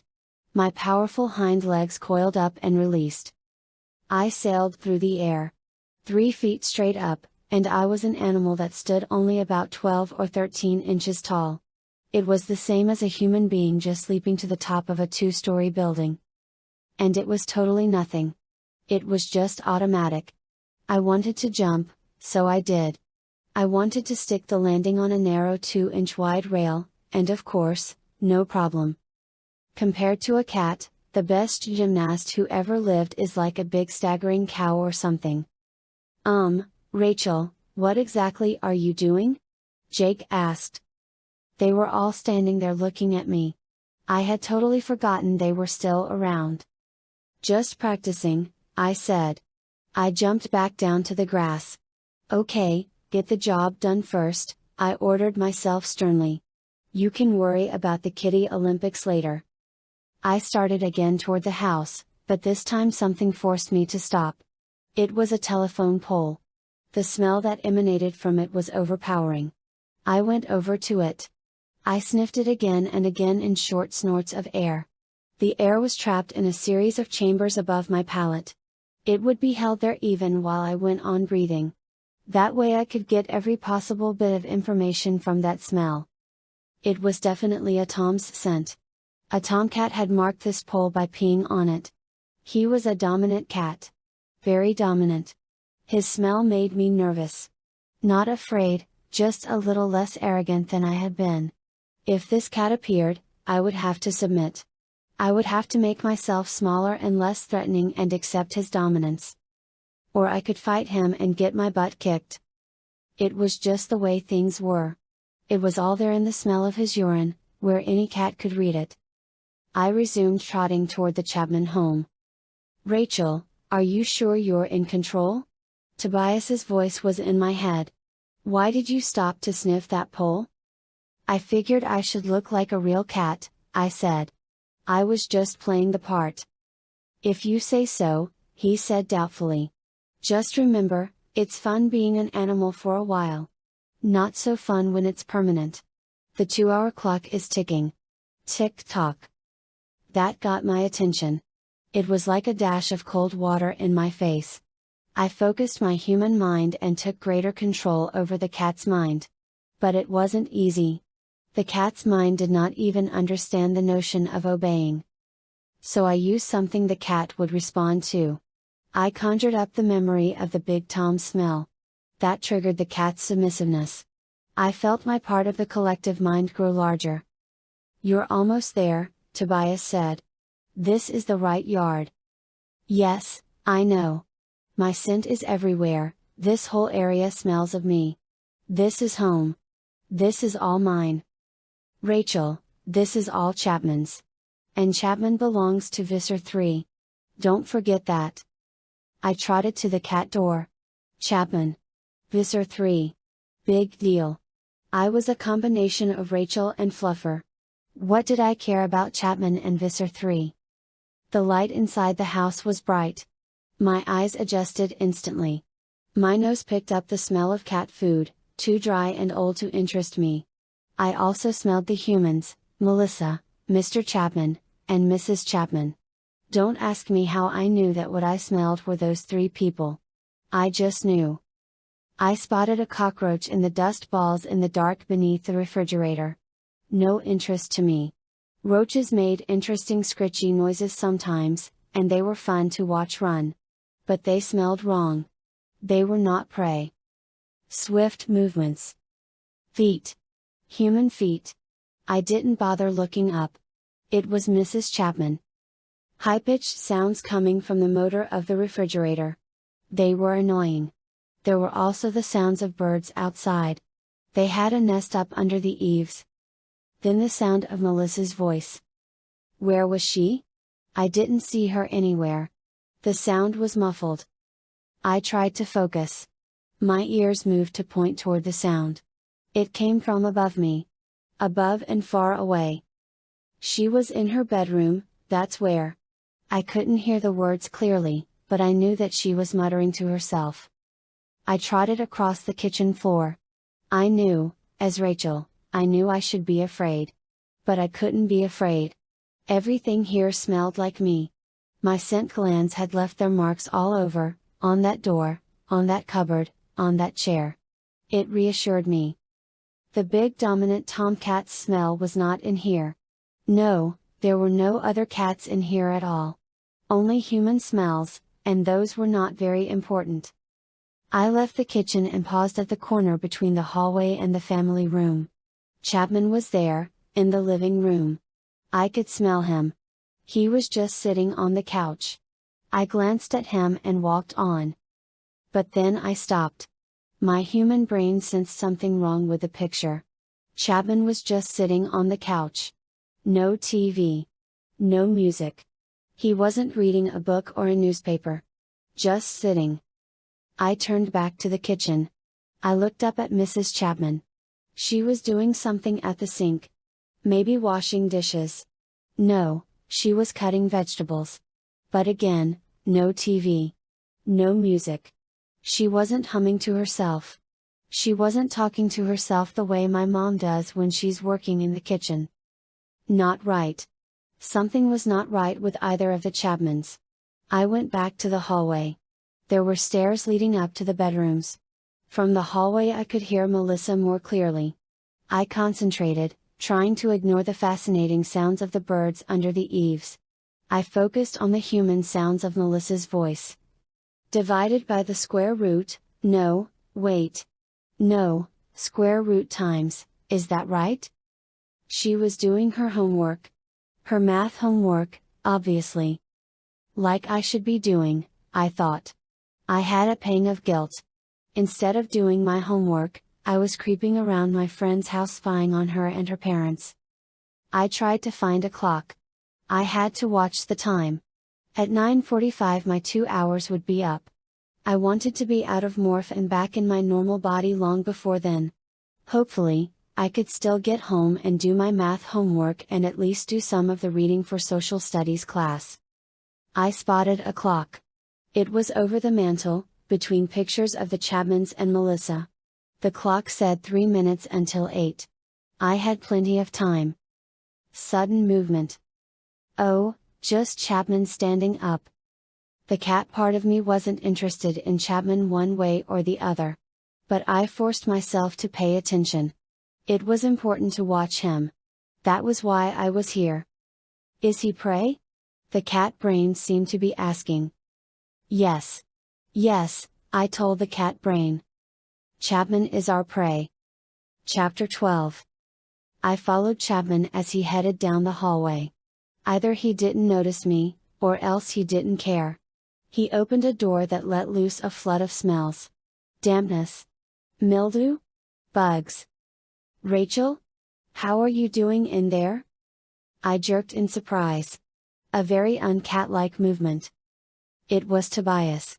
He had to be fairly close for me to be able to hear his thought speech. He must be on the roof or perched on a nearby tree branch. I strained my sensitive cat hearing. The birds under the eaves were silent. They were afraid of the big hawk. I'm fine, I said. But you scared me half to death. Sorry. I was just worried. Well, don't worry. I'm following Chapman down to the basement. Why? Because that's where he's going. Duh, I said. Somehow, Tobias's human words were annoying me. He wanted me to pay attention to him and it was hard to do. The cat didn't care about his words. The cat just wanted to go down and look around the basement. Fortunately, that's what I wanted to do, too. I trotted down the rough wooden stairs after Chapman. Very weird, by the way. Going downstairs as a cat gave me a feeling of vertigo. I mean, I was going down head first. It's strange. Look, Tobias, I appreciate you looking out for me. But I'm kind of busy right now. I understand. I can't hear you very well, anyway.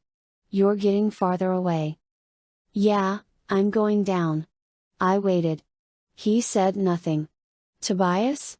I called. But there was no answer. We're still learning about thought speech. We know there are limits on how far it can be heard. But we aren't sure what the limits are. The basement had paneling all around. The ceiling was bare wood and full of spiders and other interesting things. No mice, though. Nothing that could be considered actual prey.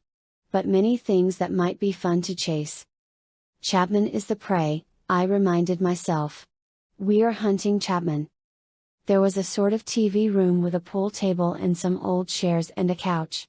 But it was obvious that no one had used them for a long time. There were no human scents on them.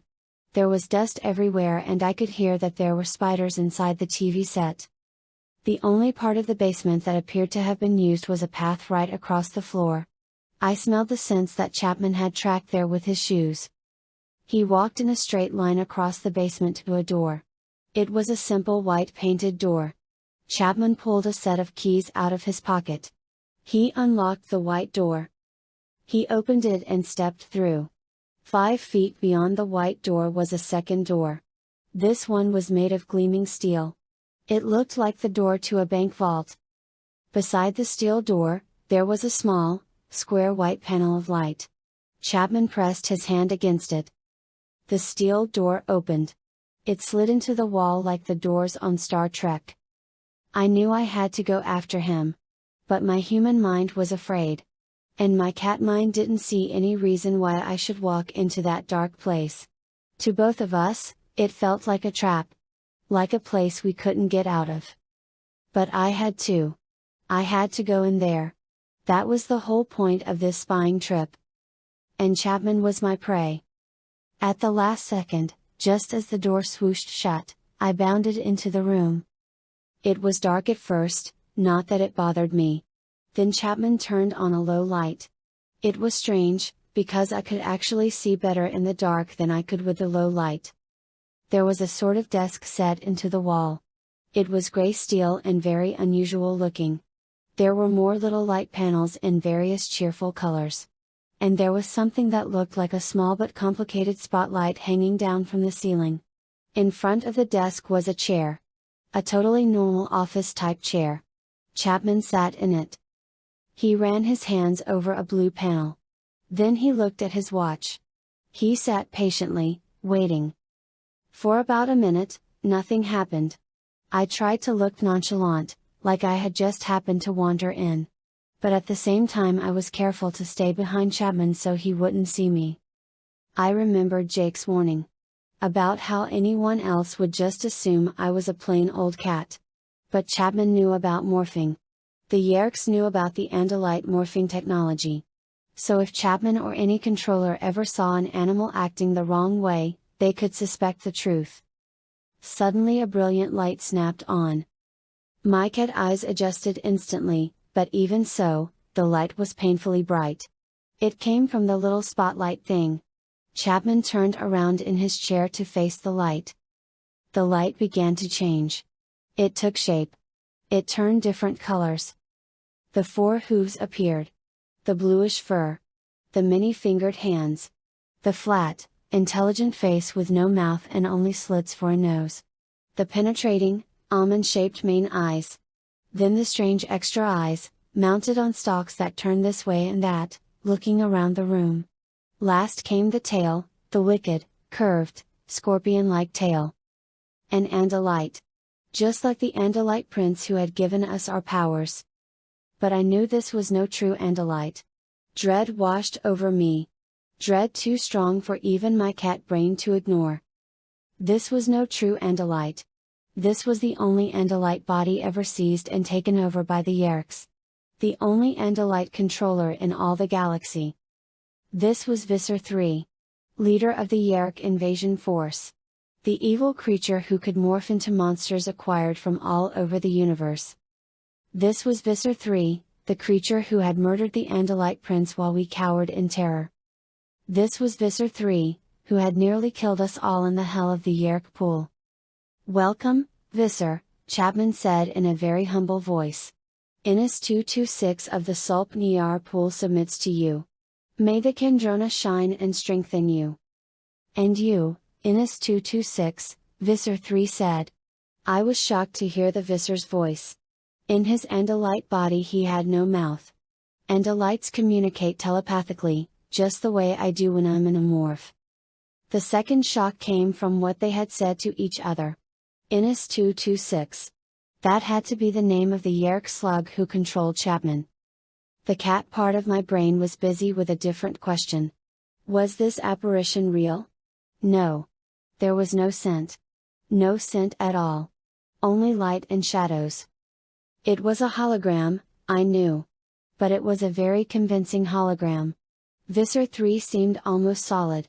He looked around as though he could see from his holographic eyes. I prayed he wouldn't look at me. "Report, Innis." "Yes, Visser." Part of me just wanted to run. Even a hologram of Visser III makes your skin crawl. But now that he had figured out it wasn't real, the cat part of me was just bored. I realized why I could hear Visser III, the hologram projector must not be able to transmit thought speech. It translated it into regular speech. "Is there progress on locating the Andalite bandits?" "No, Visser. Nothing yet." I knew who he meant by Andalite bandits. That was us, the Animorphs. "I want them found. I want them found now." Chapman jumped back in surprise at the Visser's command. I could smell fear on him. In a calmer tone, Visser III went on. "This cannot go on, Innis 226, it cannot go on. The Council of 13 will hear of it. They will wonder why I reported to them that all Andalite ships near this planet had been destroyed and all the Andalites killed. They will be suspicious. They will be angry. And when the Council of 13 is angry with me, I am angry with you." Chapman was literally quivering. I smelled human sweat. And I smelled something else. Something not totally human. It was very faint. Was that the Yerk itself I was smelling? Was I smelling the Yerk slug in Chapman's head? It seemed impossible. But there was some strange smell. Something. I concentrated all my cat mind on analyzing the smell. "What is that?"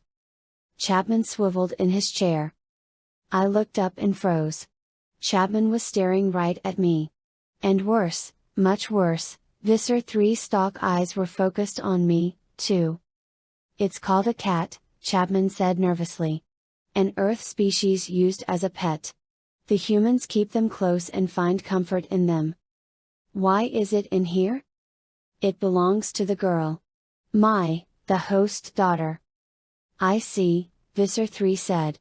Well, kill it. Kill immediately. Chapter 13. Kill it. Kill immediately. I wanted to run. I wanted to panic. But some strange combination of the cat's cunning and my own intelligence came together and saved me. I didn't so much as flick a whisker. If I had, I would have been dead. I knew that for a fact. If I'd reacted like I'd understood, they would have known for sure that I was no normal cat. Visser 3's hologram watched me closely. All four of his Andalite eyes were focused on me now.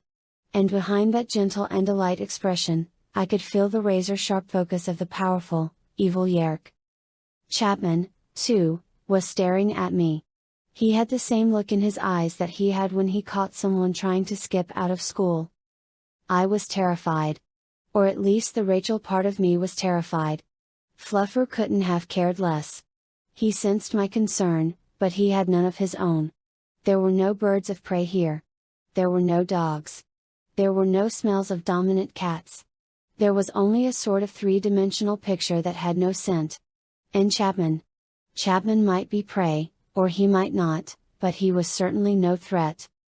It could be an Andalite, Visser 3 said. Destroy it. In response I said, meow. Visser 3 glared at me. What is that? It's the SS sound a cat makes, Visser. I believe it wishes to eat. Soar. Suddenly, without warning, Visser 3 whipped his tail at me. A dangerous, foot-long, scythe-shaped blade arced toward me at a speed no human could hope to evade. But I wasn't just a human. In a tenth of the time it took to blink, I had seen the sudden motion and I was crouched down, ears back, teeth bared. My paw, claws outstretched, swiped at the tail blade. My paw went straight through the hologram. And the blade, nothing but a projection, swept through me. Ha, ha, ha. It took me a second to make sense of the sound. It was Visser 3 laughing. Chapman seemed amazed, too. Like he had never heard the Visser laugh. Like it wasn't even possible to imagine the Visser laughing. What a ferocious little beast, Visser 3 said approvingly. See how he did not back away or run? I am many times his size and yet he struck at me. A pity that the species is too small to serve as a host. Yes, a pity, Chapman said warily. Kill it, Visser 3 said. What better form for an Andalite to use? Better kill it, just to be safe. Yes, Visser, Chapman said. Oh, only. Only what? The Visser snapped. It belongs to the girl. If I kill the animal she will be angry. She may draw attention. Killing a cat is seen as a bad deed. It would violate my cover. Visser 3 did not look happy to be disobeyed. But he was not a creature who made impetuous decisions. He considered for a moment while my future just hung there, balancing between life and death. Do not violate your cover or draw attention, the Visser said at last.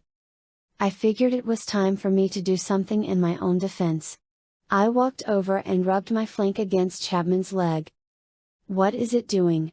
Visser 3 demanded. It is signaling that it wishes to be fed. Interesting. Claws and teeth and ferocity mixed with the subtlety to manipulate creatures larger than itself. A worthy creature. Yes, let it live, for now. Let it live until we have resolved the matter of the girl. Chapman's face actually seemed to twitch. It was the only emotion he had shown, other than fear. The girl? But, Visser, the agreement with the human Chapman. Visser 3 sneered. Agreements. Don't be a fool. We make agreements to gain voluntary hosts. Agreements are a tool. Just as you are my tool. If you had brought me the Andalite bandits, I would not have to concern myself with a cat or a girl. Chapman bowed his head. I will bring them to you. Do that, Visser 3 said coldly. And then the solid-seeming image began to change. The gentle Andalite body melted away, and in its place grew a monster like nothing ever seen on Earth. Where the Andalite head had been, there was now a long, thick tube. There was an opening like some horrible mouth at the end of the tube. The thing was purple, but translucent. You could almost see through it, although I wasn't sure if that was because it was a hologram, or if the animal itself was that way. The hologram visor lowered the tube mouth toward Chapman's head. The mouth opened, revealing hundreds, maybe thousands, of tiny suckers, each dripping slime. It seemed as if the tube mouth closed over Chapman's head. Chapman shook and quivered in terror. Visor 3's artificial voice said, "Don't forget, Innis 226, I gave you this Chapman body. I placed you in his head because I trusted you. I fed you his brain and made you my lieutenant. But I can suck you back out again if you fail me. Would you like to see what happened to the last fool who failed me?" Suddenly an image appeared in the air, like a little movie. It was a second hologram. It showed a human woman, pain-racked, screaming, with a purple creature sucking on her head.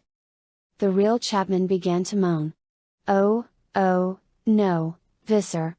I beg you." In the little movie, the translucent purple thing suddenly went into a spasm.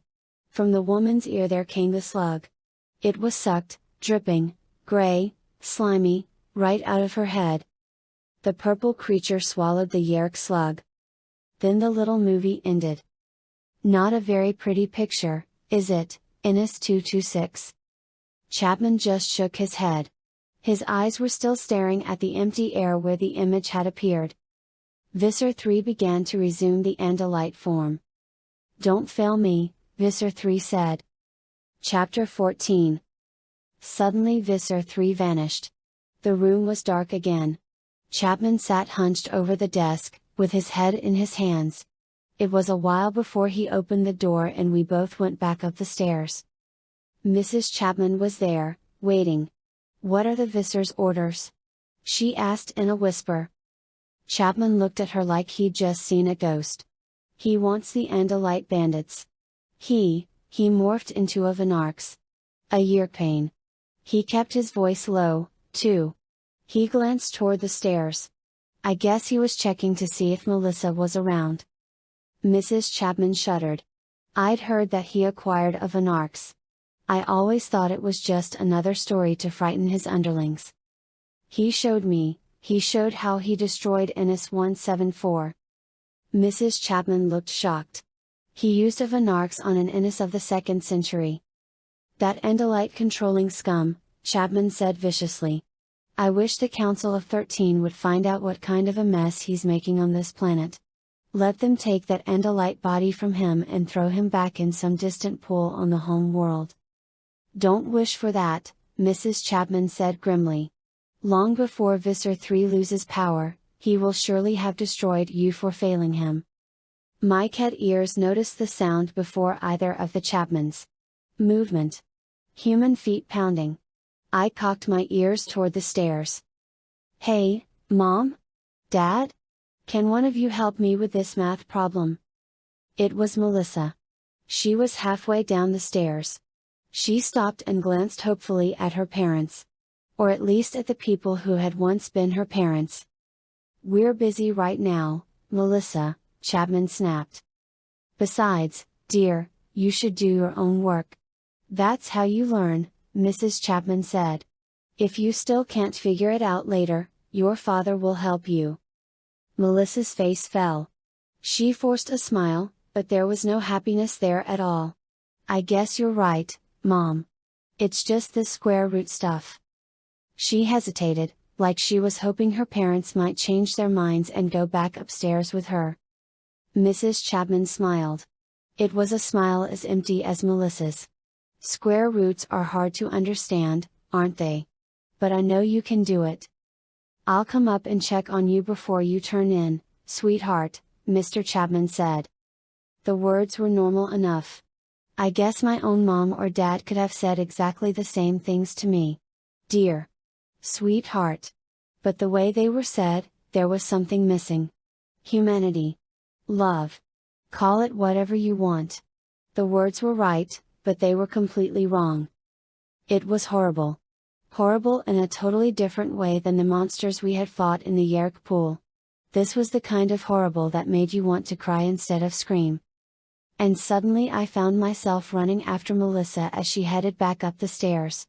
When I reached her room, Melissa sat down on the bed and began sobbing. "Rachel? Can you hear me?" "Yes, Tobias. I'm up out of the basement. I'm upstairs in Melissa's room." "Thank goodness. I've been trying you every minute or so. I was worried that you were trapped downstairs." "No, I'm out." "Good. You have more than an hour left, but Fluffer is trying to head home. Cassie and Jake and Marco are trying to capture him again, but you know better than anyone how wily he can be." Melissa flopped on her face on the bed. She pulled a pillow over the back of her head and just cried. "I can't leave just yet," I said. "Rachel, if the real Fluffer walks in while you're still there, greater than." "Yeah, I know. But I still can't leave right now. I have something I have to do." I went over to the bed. As small as I was, the side of the bed looked like a wall. It could have been the side of a two-story building. I settled back on my haunches, gathering energy in my leg muscles. Then I sprang up, effortlessly, to land with perfect grace on the bed. I walked over to Melissa and sniffed her hair sticking out from under the pillow. I heard a sound coming from somewhere. It was a sound that reminded me of my mother. It reminded me of both my mother's, the human woman, and the cat who had licked my fur and carried me around in her mouth. I recognized the sound. It was purring. I was purring. Melissa put her arm around me and drew me close. The physical contact made me a little anxious. It made the cat in me want to leave. But then she started scratching my neck and behind my ears. I purred a little louder and decided to stay for a while. "I don't know what I've done," Melissa said. It startled me to realize she was talking to me. Did she guess the truth? Did she know I was human? No. She was just a girl talking to her cat. "I don't know what I did," Melissa repeated. "Tell me, Fluffer McKitty. What did I do?" "Rachel, what are you doing in there?" "Tobias, I have plenty of time." "You have less than an hour. Don't push your luck. Jake is practically having a fit out here. He's telling me to tell you to get out." "Not yet. Melissa needs me." I had stopped purring. Probably because I was preoccupied, arguing with Tobias. I started purring again. I felt Melissa needed me to purr. She was still crying. Still scratching slowly behind my ears. "What did I do, Fluffer?" she asked again. "Why don't they love me anymore?" I felt like my own heart would break right then. Because I knew now why Melissa had stopped hanging out with me. I knew why she had become more withdrawn. And I knew how little hope there was for her. My stomach turned and twisted. Next time Marco asked why we were fighting the Yerks, I knew I would have a whole new answer. Because they destroy the love of parents for their daughter. Because they made Melissa Chapman cry in her bed with no one to comfort her but a cat. It was a small answer, I guess. I mean, it wasn't some high-sounding answer about the entire human race. It was just about this one girl. My friend. Whose heart was broken because her parents were no longer really her parents. "Look, Rachel, I told Jake what you said. He said to remind you that you have a job to do in there. You're not in there to greater than." "Tell Jake to shut up, Tobias," I said angrily. "I'll come out. I'll come out. Just not yet." I purred as loud as I could. Melissa cried. And it came to me, like a vision, all the children all over, whose parents had been made into controllers. And the parents whose children had been taken from them to be turned into controllers. It was a terrible image. I wondered how it must feel to see your parents stop loving you. After a while, Melissa fell asleep. I got up and padded down the stairs to the pet door. It was chilly outside. My friends were all waiting. They were also a little mad at me for making them wait and worry. You only have 10 minutes to spare, Rachel, Jake said. I hope it was worth scaring us all half to death. Did you at least discover something useful? Yes. I discovered plenty. I discovered that Chapman has a way to communicate directly with Visser 3. I discovered that Visser 3 is pretty hot to catch us, although he still thinks we're Andalites. And I decided something, too. What? Cassie asked me. I decided that I don't care what it takes, or how many risks I have to run. I don't care what happens to me. I hate these Yerks. I hate them. I hate them. And I will find a way to stop them. Chapter 15. That night and the next morning, I barely got any homework done. In math class that day I got the first C I'd gotten in a long time. My grades were starting to fall because I was busy trying to save the world. Or at least to save my old friend. I knew now what had happened. Why Melissa and I weren't friends anymore, at least not close friends. Something had gone terribly wrong in her life. Her parents no longer loved her. They pretended to, they sounded like they did, but Melissa knew it was all wrong. Every time I thought of it, I felt like my insides were burning up from the anger. I guess I knew a little bit about what she was feeling. When my parents got divorced, I worried that maybe that meant they didn't love me anymore. I was wrong. They still did. I don't see my dad as much as I would like to, but he does love me. My mom loves me. Even my sisters love me. Love is pretty important. It's like wearing a suit of armor. It makes you strong. On my way out of math class, Jake came sidling up next to me. Meeting later, okay? Yeah. Whatever. Where at? The church tower, where we were the other day. Okay. But it's a long walk. He turned around to face me, walking backward and grinning. So, don't walk, he said. He waved and headed off down the hall. 2 hours later I was in the air. Let me tell you something, getting that big eagle body off the ground isn't easy. It is definitely work. I wondered if my human body got any of the aerobic benefits of the exercise. Once I got clear of the ground, I was able to catch little gusts of wind to climb higher. But it wasn't till I made it above the trees and the school buildings that I started getting a good, solid breeze that helped lift me up. When I finally got high enough, I spotted Tobias. His reddish tail feathers were like a beacon. Man, that was a workout. I said when I got close enough. Tell me about it. Follow me. The mall is an excellent place for thermals. The mall? Why the mall? It's all that parking space. See, the concrete gets hot in the sun. The concrete, the cars, the buildings themselves, they're all hot. So there's almost always a nice warm updraft. Flying is like the nicest thing in the world, I said dreamily. Yes, it is, Tobias agreed. One of the nicest things. But there are things you miss, too. Sitting back on the couch with a can of pop and a bag of chips and no school the next day and something good on TV. That's a good feeling, too. He didn't sound like he was feeling sorry for himself. Just like he was mentioning something that happened to be true. There's the church tower. I see another bird heading toward it. And I think I see Cassie coming out of her morph. Down we go, Tobias said. 10 minutes later I had morphed back into my human body. You know what we need? Marco said. We need to coordinate these morphing outfits.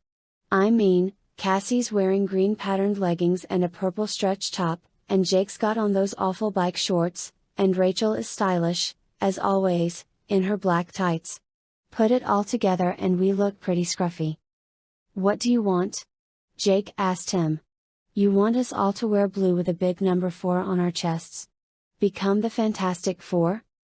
The Fantastic Four plus the Amazing Bird Boy, Tobias added. No way, Marco said. Not Fantastic Four. I'm thinking more an X-Men kind of thing. It's not about being identical, it's just about having some style.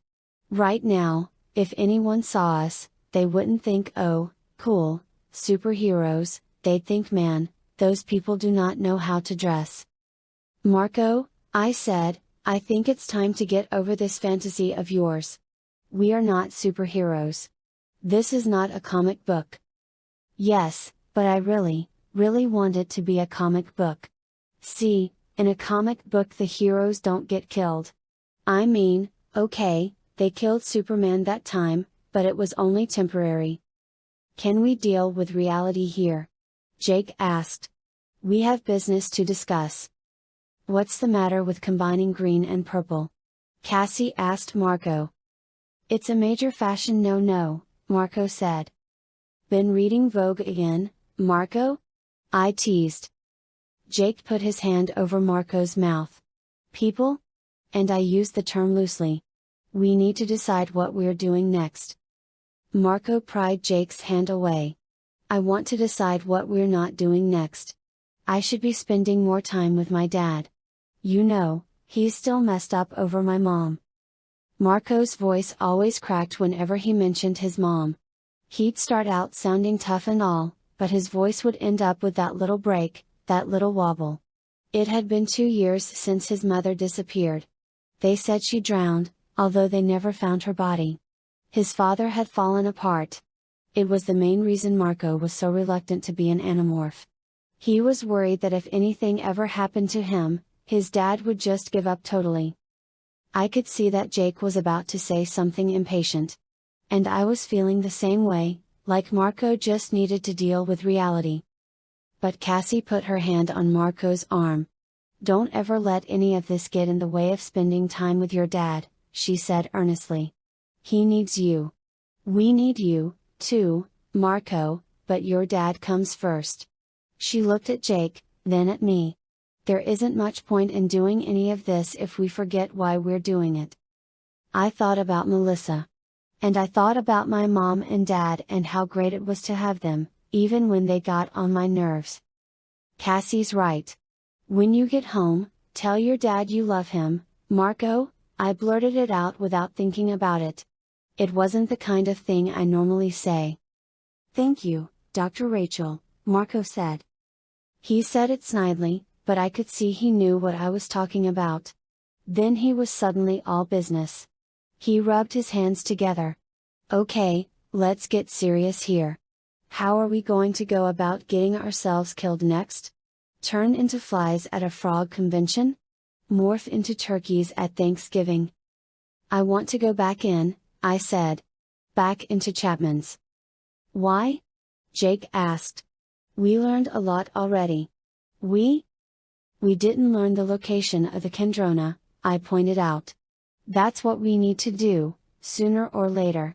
The Andalite made it pretty clear to Tobias that the Kendrona is the weak point for the Yerks. The Kendrona sends out the rays that are concentrated in the Yerk pools. If we destroy the Kendrona, we hurt them bad. Marco raised a skeptical eyebrow. Excuse me, Rachel, but what is a Kendrona? I mean, we know what it does, but what does it look like? How big is it? For all we know, the Kendrona could be the size of a lighter and be in Visser 3's pocket. That's not the impression I got from the Andalite, Tobias said. Whatever, Marco said impatiently. The point is, how do we destroy something when we don't even know what it is? That's why we have to follow the one lead we have, I said. Chapman. Chapman communicates with Visser 3. The two of them know where the Kendrona is. If I can spy on them, maybe I can figure it out. They were all staring at me. Marco looked at me like I was crazy. Jake looked thoughtful. Cassie looked worried, like she wasn't sure about what I was saying. Tobias turned his fierce, intimidating hawk stare on me. Are you sure you're just going back to spy on Chapman? He asked me privately. I don't think you should go back in there alone, Jake said. How is anyone else going to go in with me? I asked. We can't have two cats running around. I mean, as Fluffer I can go anywhere without any of them being suspicious. See, I hadn't told anyone about Visser 3 telling Chapman to kill me. I knew it was wrong to keep secrets like that from the group. But if I'd told them, they would have never let me go back in. Unfortunately, although Jake may not be all that perceptive, Cassie is. Are you sure nothing went wrong while you were in there, Rachel? Cassie asked me. She was looking at me with this kind of sideways look Cassie gets when she's trying to figure someone out. It was scary, I said. But nothing happened. It wasn't exactly a lie. Kind of a lie, but not exactly. Cassie thought for a moment. Her eyes went blank. Suddenly I knew what was going on. Tobias was talking to her privately. He was telling her something. She nodded like she was agreeing. Tobias didn't know what happened with Visser 3. But he did know that I was pretty freaky when I came up out of that basement. I think we should find a way for someone to go along with Rachel, Cassie suggested. What are you going to do, turn into a flea and ride on my back? I asked her. She smiled and gave a little shrug. I'm just saying we should think about it. Okay then, Jake said. Rachel goes in one more time. Maybe we'll get lucky.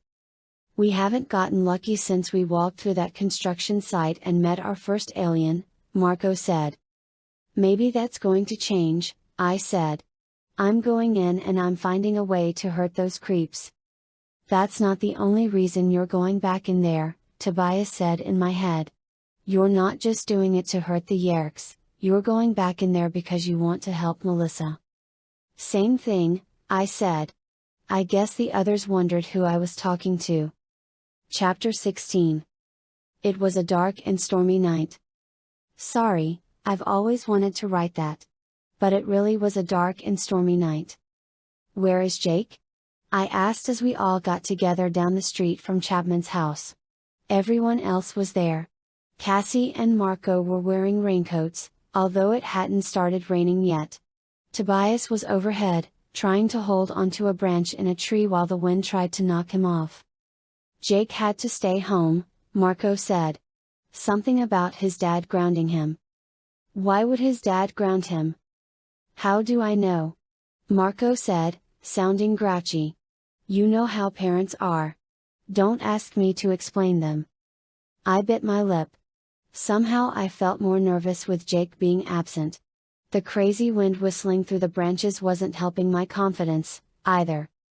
I've spotted Fluffer, Tobias said so all could hear. He's kind of torturing a little rat he's found.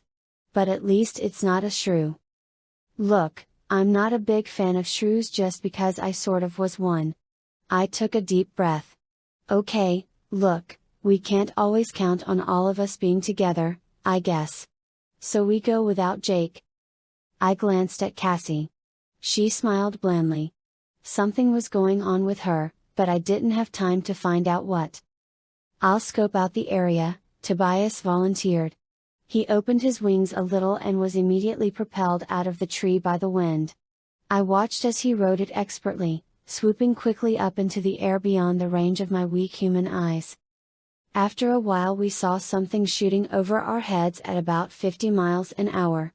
All clear, Tobias called down as he shot past. I felt strange. A little nauseous. A little scared. Everything seemed strange tonight.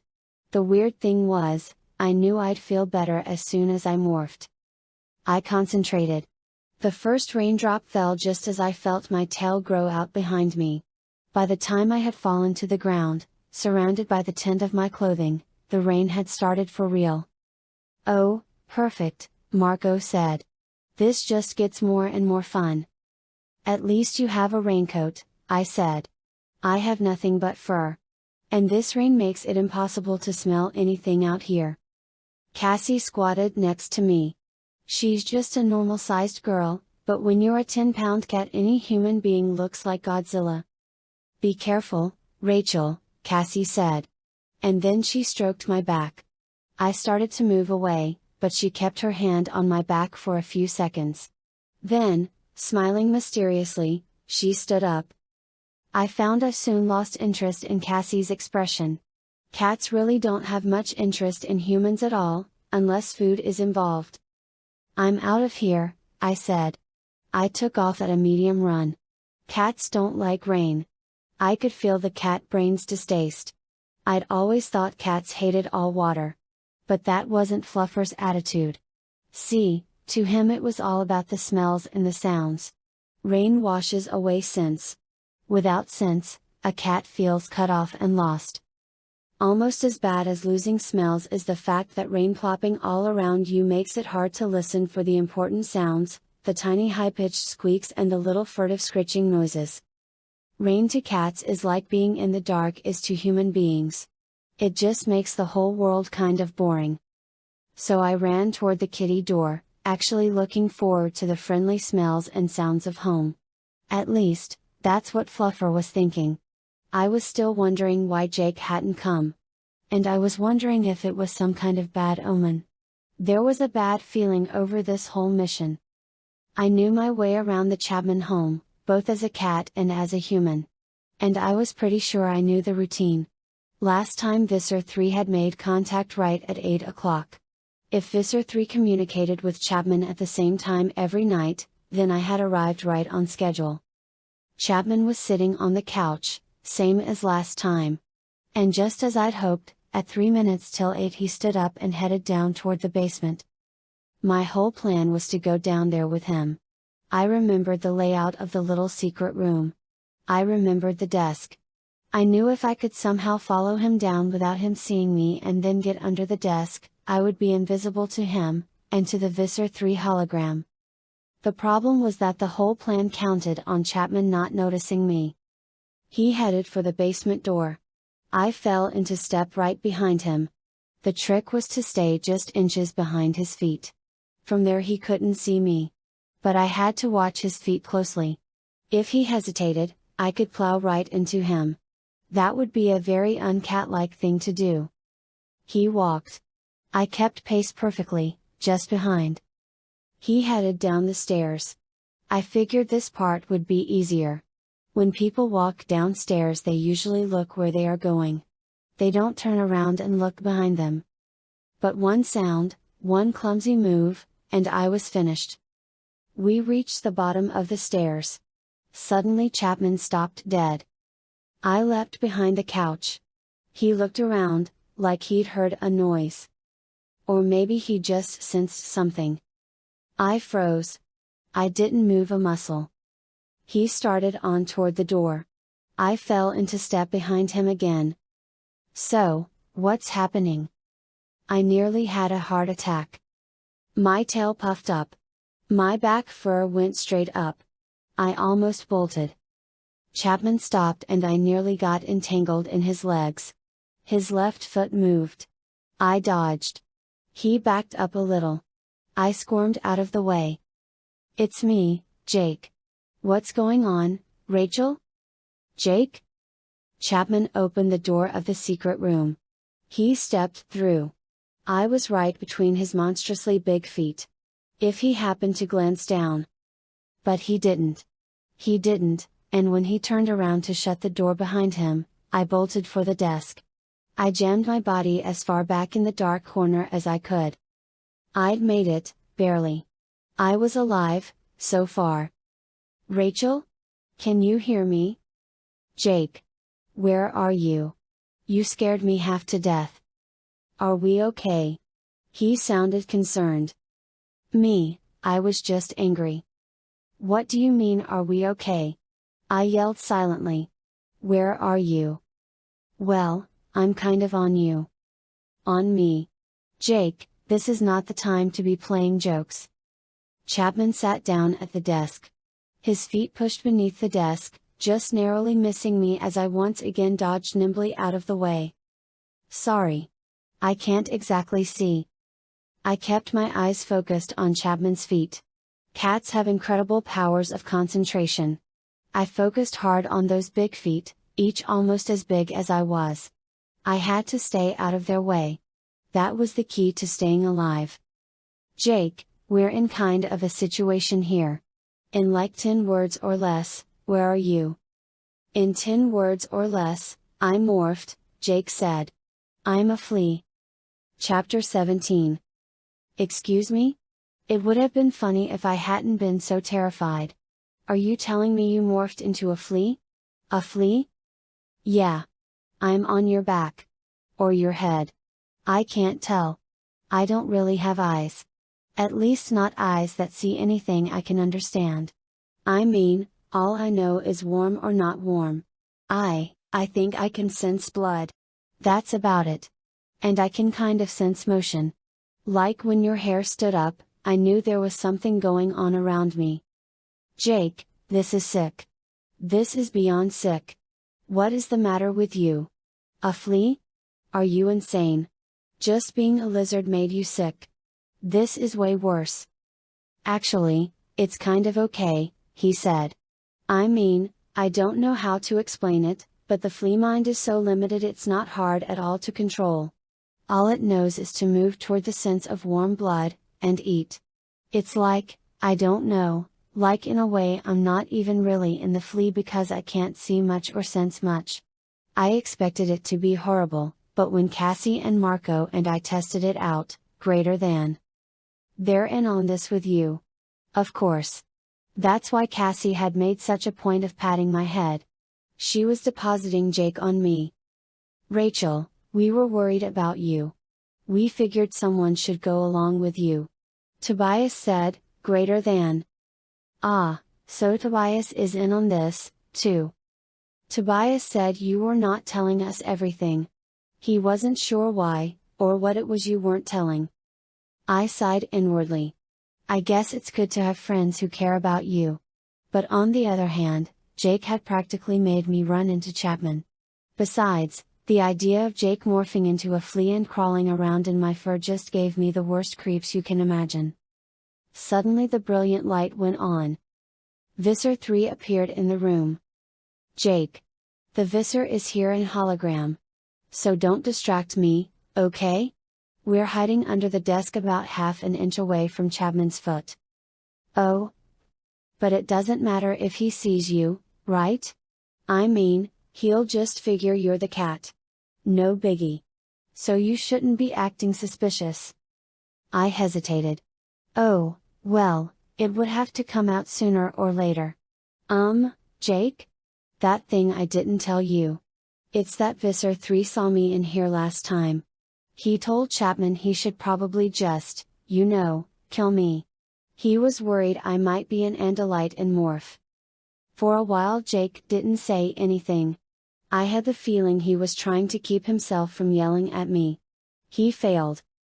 Rachel, are you crazy? You came back down here after that? Are you insane? But just then Chapman began to speak. Welcome, Visser. Innis 226 of the Sulp Niar pool submits to you. May the Kendrona shine and strengthen you. And you, Visser 3 said curtly. Report. I have 4 new voluntary hosts, Visser, Chapman said. 2 are children recruited through the Sharing, the front organization. Of the 2 adults, one is an agent for the FBI, a sort of policeman. He may be very fool. Visser 3's artificial voice was flat, but still carried a load of anger. Do I care about a handful of hosts? What have you learned of the Andalite bandits? Visser, what can I do, unless they show themselves? They used earth animals in the attack on the pool, Visser 3 said. They used powerful, dangerous earth animals. Find out how they obtained such morphs. My experts here tell me such animals are rare on this part of the planet. Yes, Visser. I will do. Yes. You will. And we have another matter. We need 6 more human controllers, suitable for work as guards. They will be used to increase the guard around the Kendrona. What's happening? Jake asked. Chapman is getting reamed by Visser 3. Too bad Marco isn't here. He'd enjoy seeing Chapman get chewed out. He wants us bad, I said. Or at least he wants the Andalites he thinks we are. He's putting extra guards around the Kendrona. Human controllers. That's interesting, maybe he'll, greater than. The foot moved too quickly. The point of the shoe hit me in the ribs. My owl. Chapman pushed back from the desk. He passed right through the Visser 3 hologram. For a second I saw them united, as if they were one horrible creature. What's happening? Visser 3 demanded. Chapman stared at me, horror and fury in his eyes. I flattened my ears back against my skull. My claws came out. My teeth were bared. "It's the animal, Visser. The cat," Chapman said in a voice full of loathing and fear. Visser 3 seemed to make a seething, half-hissing noise. "You should have killed it when I told you to, Innis 226. "But Visser," Chapman protested. "And yet it all works out to my advantage," Visser 3 said. "Now there can be no doubt that this cat is one of the Andalite bandits." "Jake? We're busted," I said. "We're busted really bad." "We will no longer have to search for the Andalites," Visser 3 said. "We have one right here with us." "Shall I kill it?" Chapman asked. "No. Don't kill it. Seize it. Seize it now, before it can morph back into Andalite shape. By the time I am done with this one, we will have them all. It has been a long time since I tortured a proud Andalite warrior. But I know how to break them. Seize it and bring it to me." Chapman knew better than to argue. Chapter 18. Chapman dived. His hands were open wide, grabbing for me. I was trapped. No way out. No way to open that door and escape. Trapped. No sensible choice but to surrender. But the cat and I were in agreement on this: you never surrender. I felt my claws extend. My pupils were wide, ready to see every tiny movement. My ears were flattened back against my skull. My needle-sharp teeth were bared. My liquid steel muscles were coiled. Chapman's hand seemed to slow down. It was like he was moving in slow motion. Everything seemed slower to my heightened cat senses. Only I was moving at normal speed. My paw lashed out. My claws bit flesh. I saw 3 bright red tracks on the back of Chapman's hand. I could smell the blood that flowed. "Ah!" Chapman howled. He backed away. "Get it!" Visser 3 shouted. "What's going on?" Jake wondered. "I feel like we're bouncing around a lot." Chapman got a determined look on his face. He came at me again. I was cornered. No way out. I slashed. Chapman cried out. My claws were lacerating him, tearing furrows in his arms and hands. He grabbed me around the middle. The cat in me hated being grabbed that way. Hated it a lot. I brought my teeth into it. I was a 10-pound bundle of lightning-fast claws and teeth. Chapman's hands looked like raw hamburger. "A magnificent animal," Visser 3 commented. "Twist it around. Hold it with your forearm. That's right." I did a lot of damage. Believe me, Chapman got hurt. But in the end, no matter how tough I was just 10 pounds of killer. Chapman was about 18 times bigger. He got his forearm around my chest. He had me pressed back against his chest. My front legs were pinned. With his other arm he managed to grab my hind legs. All I could do was bite. I bit again and again. But although I could hurt him, I couldn't kill him. I couldn't stop him.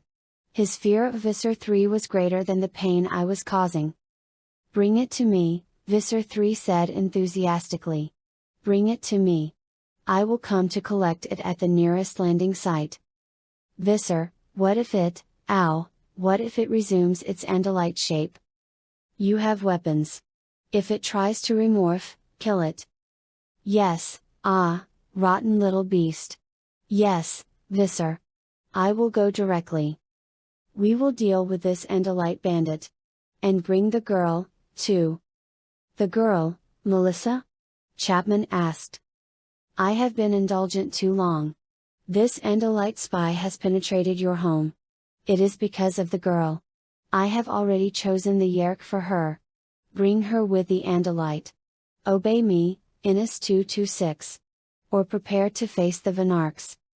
Visser 3's hologram disappeared.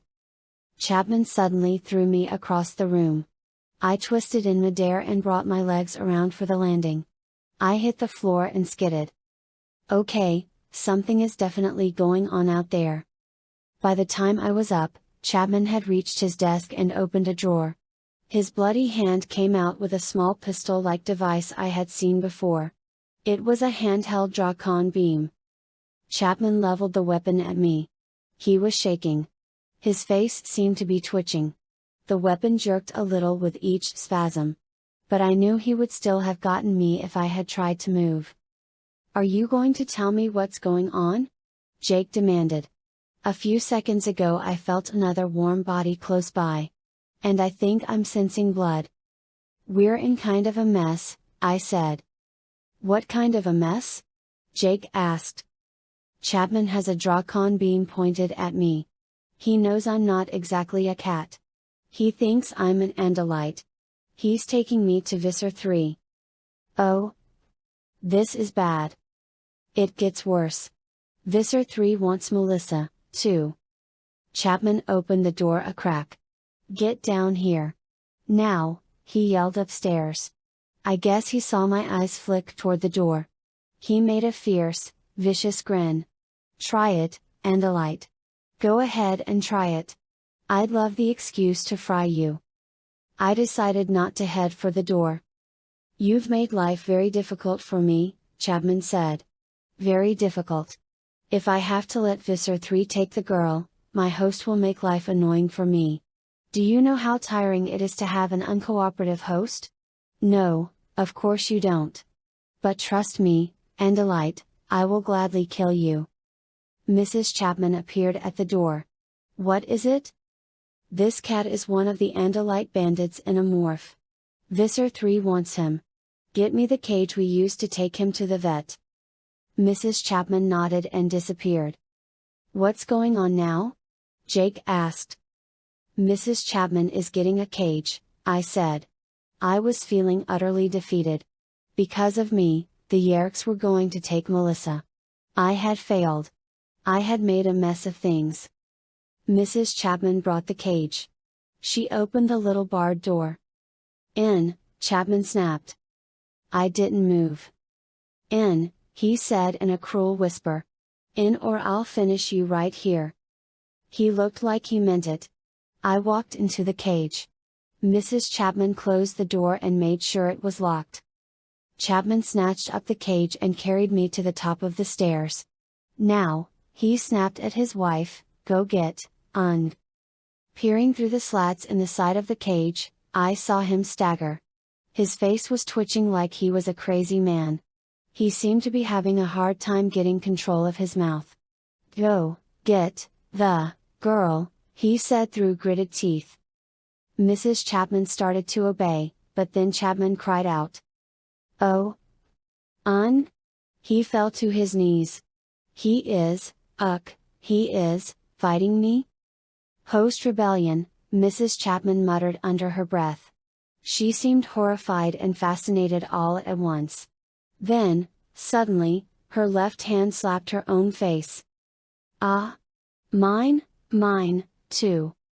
"Stop it, Chapman," Chapman said. "Stop it or I'll break you. I'll leave you nothing but a shell. You cannot win. No host has ever succeeded in rebelling." But the Chapman host wasn't giving up. It was terrible. Terrible in a way that made you want to watch. To anyone else it would have just looked as if our assistant principal and his wife were nuts. Chapman was talking to himself and twitching and contorting, still unable to get to his feet. "The hosts are fighting the Yerks," I told Jake. "The human brains are resisting. Chapman is out of control. Mrs. Chapman is trying to choke herself with her own hand. The Yerk is trying to regain control. It's incredible. I can't believe it. I can't believe the hosts can fight back this hard. It's because of Melissa. They're fighting for their daughter." "Arr!" Chapman cried. Suddenly he lurched to his feet. "I will win, Chapman. You cannot resist." And it was true. The Chapman host was losing. Innis 226 was regaining control. The same was happening with Mrs. Chapman. The Yerk in her head was forcing the rebellious hand away from her throat. But neither of the Chapmans looked good. "They're exhausted," I reported to Jake. "They're regaining control, but they're both a mess. Sweating. Pale? still trembling and jerking. Chapman looked at his wife. Or at least the Yerk slug in Chapman's brain ordered his eyes to look toward the body that was controlled by a different Yerk. It was harder now to think of Chapman as just being Chapman. I had seen proof that there were two creatures inside him. I even knew what that was like. There were two people in my head as well. I had fought to control the shrew, just as the Chapman Yerk now fought to control Chapman's brain. Chapman said, "I have control again." Mrs. Chapman nodded. "Yes. But just barely. They fight fiercely for their children, these humans. And they will not stop fighting. I can't maintain my cover with this host waiting to attack at every opportunity. I have to be at the school every day. The host is beaten and exhausted for now, but in a few days he will strike again." Chapman sounded angry and frustrated. "He's not a fool. He knows he can't win. He knows each battle will leave him weaker and that eventually I will triumph." Mrs. Chapman kicked my cage, like it was all my fault. "He doesn't have to win. All he has to do is wait until you are in a meeting with parents or members of the school board, then strike. They'll think you've lost your mind." Chapman looked haunted. He checked his watch. "I'll take the Andalite to Visser 3. Maybe I can make him understand." "Go, quickly," Mrs. Chapman told her husband. Chapman snatched up the cage I was in. He barreled through the door. He slammed me into the door jamb on the way. "Daddy? Daddy? What are you doing?" It was Melissa. She was across the living room. I hadn't seen her arrive. Where had she been? I could only pray that she had not heard everything. If she'd heard it all, there was no hope for her. Chapman kept walking. Out into the wet night. "Daddy? Do you have Fluffer in there?" "It's Melissa," I told Jake. "If she doesn't back off, she's going to force them to take her." "Daddy?" Melissa sounded frightened now. She came running. Chapman moved quicker. The real Chapman was helping. He knew his daughter would only make things worse if she tried to intervene. "Fluffer," Melissa cried. There was only one hope. "Tobias?" I cried out, making my thought speech as loud as I could. "Tobias, can you hear me?" His answer was faint, but it was Tobias. "Yes, Rachel. The real Fluffer. We need him. We need him right now." "Rachel, what is going on out there?" Jake demanded. "Fluffer? Why are you taking Fluffer? Daddy, stop." Chapter 19. Out the front door we went. Out into the night. Melissa, sobbing pitifully. Jake, demanding to know what was happening. Chapman, walking as fast as he could. Melissa grabbed her father's arm. The cage wobbled wildly. "Daddy, you can't take Fluffer. Don't take him away." "What are you doing?" "The car." I could see it in the driveway. We were almost there. Suddenly, I heard a yowling, yammering, high-pitched sound that started as a hiss and ended as a shriek. Like a bullet he came, racing across the lawn. The real Fluffer. He was running like every monster in the world was right behind him. In the darkness the humans couldn't see what was scaring Fluffer so badly. But with my cat eyes I could see perfectly. Just a few feet off the ground, like some dark shadow of death, came Tobias. Fluffer must have recognized his cage.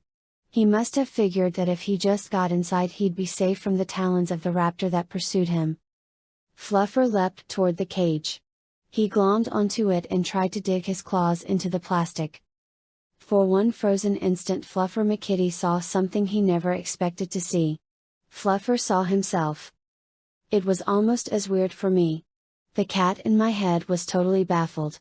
This new cat smelled exactly like himself. This did not make any sense at all. It meant nothing. It wasn't even a part of any cat reality. The human part of me noticed a small cut on Fluffer's head. Tobias had taken a good swipe at him to get him moving in the right direction. "Fluffer?" Melissa said. But, she tried to peer inside the cage. Chapman was quick.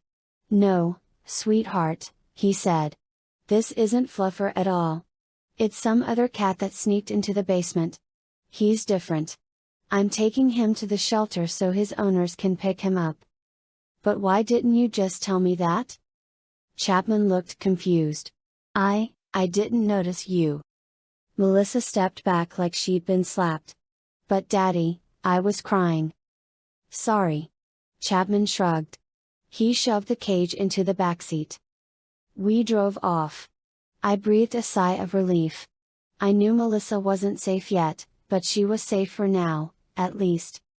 Good work, Tobias, I said. But I don't think he could hear me. And I couldn't see out of the windows, so I didn't know if he or Marco or Cassie were anywhere close. Jake? You still with me? Yes. Do you have a minute to fill me in? This flea existence is fine for hiding, but I can't tell anything about what's going on. I'm in a cat carrier. Chapman's in the front seat. He watches me through the rearview mirror. He still has the Drawcon beam. I think maybe I'm in pretty big trouble here. We're not beaten yet, Jake said. Jake, time must be getting short. It's been at least an hour. You must have morphed before me. You need to get away and morph back. We still have time, Jake said. You have a watch, Jake? I asked. I don't think so. You're what, about twice the size of a period on the page of a book? You can't risk being trapped in a flea morph. Besides, there's nothing you can do. We hadn't traveled far before the car started bouncing and rattling over rough road. As soon as we get outside you need to jump off, Jake, I said. Just make yourself jump away from warmth and away from the smell of blood. You can do that. The car came to a stop. Rachel, there is no way I'm going to leave you alone. I knew he was trying to be brave, but he was making me mad. Jake, we're trapped. He's got a Drawcon beam and I'm in a cage. Visser 3 is coming to get me. I can't morph back or they'll see I'm human. Chapman will recognize me. How long do you think it will take them to figure out who the rest of us are? It would be the end of us all. The end of the Animorphs. The end of the only hope for stopping these guys.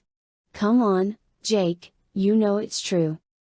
We're not beaten yet, Jake repeated stubbornly. The only hope is for me to stay in cat morph, I said. They'll probably, but at least they'll never find out about the rest of you. Now jump off me. Chapman got out of the car. He came around and opened the back door. Time to meet the Visser, Andalite. He'll have a wonderful time with you. Chapman lifted me out of the backseat. I looked out through the bars. We're at the construction site, I told Jake. Now get off me. I'm not, greater than. I couldn't argue with Jake anymore. I was afraid now. Afraid. I could picture what Visser 3 might do to me. Sorry, Jake, but this time I'm the boss, I said. I cocked my rear leg and started scratching in that rapid cat-like way. What are you doing? I'm scratching. I want you off me. Okay, Jake said. Just stop it. It's like an earthquake here. Okay, Rachel. You're right. We've lost this battle. Chapman carried the cage into the construction site. I could see the ground go by beneath me. I could see through the bars all the half-built cinder block buildings. I could see the very spot where the 5 of us had cowered in terror while Visser 3 had morphed into a monster and swallowed the Andalite prince. The Andalite's last despairing cry came back to me. He had lost his fight. Now I was losing mine. Maybe there was no hope. Maybe we were fools to even try and resist the Yerks. Get out of here, Jake. I said. Okay, Rachel. Here I go.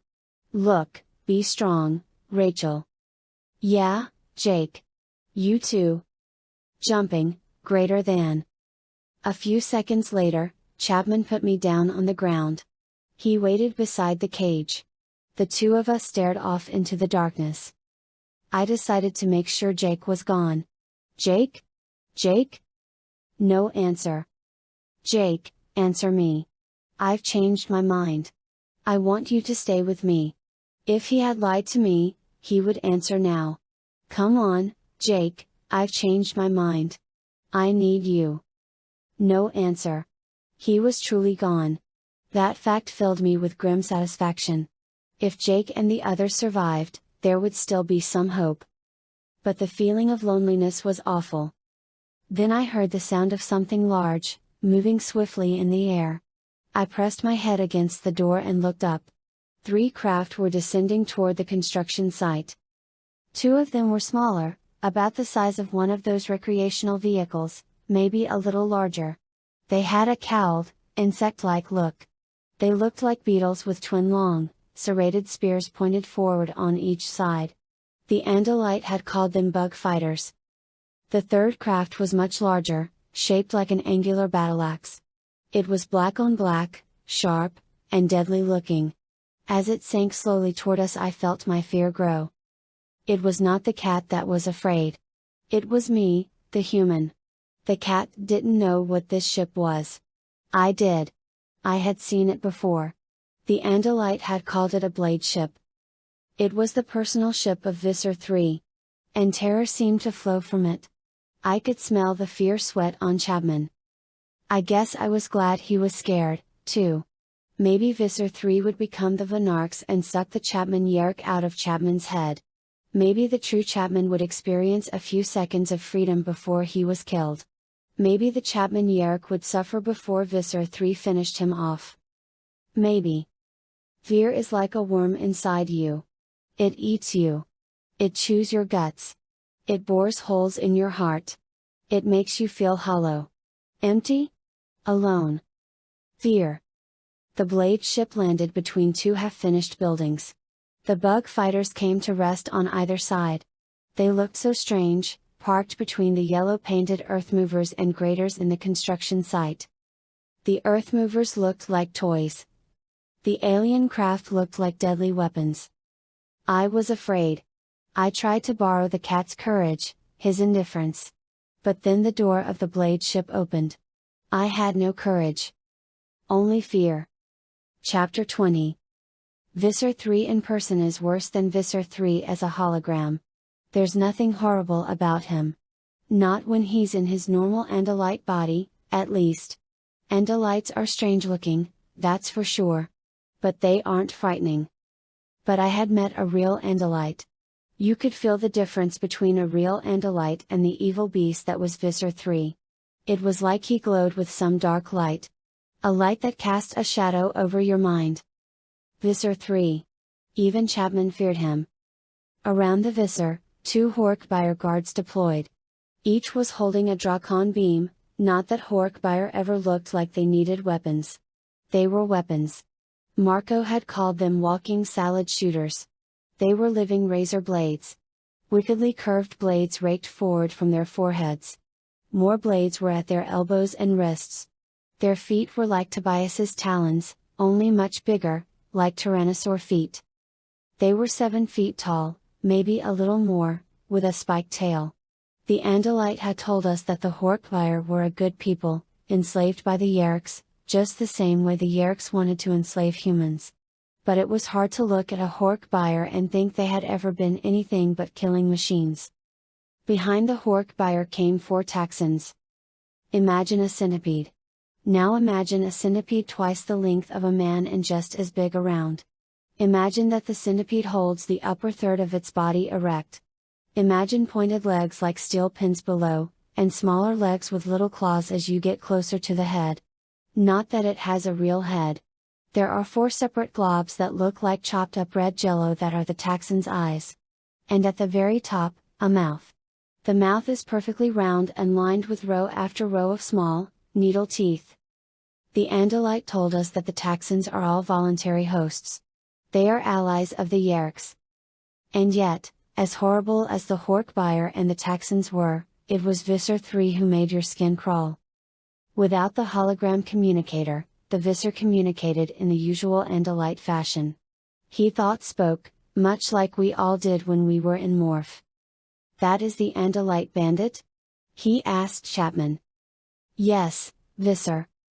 Visser 3 advanced toward me, almost mincing on his delicate Andalite legs, looking like a cross between a deer, a human, and a scorpion.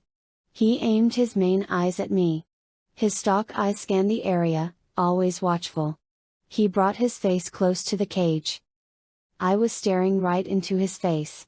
I could see the nose slits open and close as he breathed. I could see the large, almond-shaped eyes narrow as he peered inside to get a better look at me. He was only inches away. I should have tried to reach through the bars and at least bloody him a little. But the fear was all over me. I was sick with terror. I'm not ashamed to admit it. I couldn't stand his eyes watching me. I turned away, afraid to look. Not so brave now, my Andalite friend? Visser 3 asked. It was the first time any of us had ever been spoken to directly by the Visser. His voice was in my head, threatening and cruel and foul beyond description. It was a voice full of power, and hate. When he called me an Andalite, I almost burst out, no, Visser, not an Andalite. A human. A human. It was like I could feel the terrible force of his will battering me. In an instant I knew, I would never survive his questioning. I would tell him everything. His power was 1,000,000 times greater than mine. His will was a vast, huge, irresistible thing. And what was I? Just some foolish little girl. A foolish, lost girl. Lost. And yet, even as I felt my own mind wither before the black terror of Visser 3, another mind came forward. I was not alone. There was another in my head with me. Someone whose species memory had no images of Visser 3. Fluffer? Fluffer's mind contained fears, but they were different from my fears. Fluffer feared big predator birds. Fluffer feared loud aggressive dogs. Fluffer feared dominant male cats. But Fluffer was not at all impressed by Visser 3. On the edge of absolute panic, I let the cat in my mind take over. I sank back, hiding behind the calm cat brain. Visser 3 took the cage from Chapman. He lifted it up so he could see inside better. And what did I do? What did Fluffer do? He stuck his little pink nose up against the bars and sniffed the air. Fluffer wanted to find out what this creature was, and that meant getting a good smell of him. This is similar to the orange and black creature that invaded the pool. Visser 3 said. It took me a second to track on this. Then I realized, he meant Jake. Jake had been in his tiger morph when we battled in the Yerk pool. Yes, Visser, Chapman said. They are a family of animals. Felines. These are the smallest. I see you damaged my servant Innis 226, Andalite, Visser 3 said to me. No one ever accused you Andalites of lacking courage. You are a race of fools, but brave. What was I supposed to say? Thank you? Why not answer me, Andalite? I know you hear my words. This charade is pointless. I know what you are. I said nothing. I tried to think nothing. I was afraid that if I said anything he would instantly know I was not an Andalite. And if he realized I was human, the others would never be safe. I had to stay in this body. I had to die in this body, and take my secret with me. Visser 3 put my cage back down. Now. Where is the girl? I have promised her to Innis 455. Innis 455 is a spawn mate of yours, I believe. We will do the infestation aboard the mothership, and I will have the girl return tomorrow. Where is she? Visser, Chapman said. The mask of politeness dropped from Visser 3 in a microsecond. Even my cat eyes could barely follow his movements, they were so swift. Visser 3 grabbed Chapman around the neck. His Andalite tail arched forward. The dagger point of the tail was in Chapman's face. Do you defy me? It was like a hiss. The hiss of a snake. No, Visser. Chapman was shaking like a leaf. I would never defy you. It's only, the host. Chapman. He and the woman rebelled. Aren't you able to control your host? Visser 3 sneered. Do you think the Andalite mind that still lives in this body never resists? Do you imagine that your human host is more powerful than my own Andalite host? This wasn't going very well for Chapman. Either the real, human Chapman, or the human controller that called itself Chapman. Visor, I only report the facts to you. My host is under control. But I am constantly in contact with humans. I occupy a responsible position in their society. I cannot have my host body causing me to twitch and shake. Humans see such things as signs of mental illness. I could lose my position. And I would no longer be of any use to you. You are barely of use to me now, Visor 3 sneered. Visor, my host begs leave to address you directly, Chapman said. Visor 3 hesitated. I saw his stalk eyes scan around, checking for any signs of threat. Instinctively I looked around, too. I had no way of knowing how well Visor 3's borrowed Andalite eyes could see in the dark. But for me the darkness was no barrier. I looked. I didn't even know what I was looking for. But all I saw were the Hork-Buyer and the Taxons, the Yerk ships, silent and dark, and the buildings and forlorn construction equipment of the site.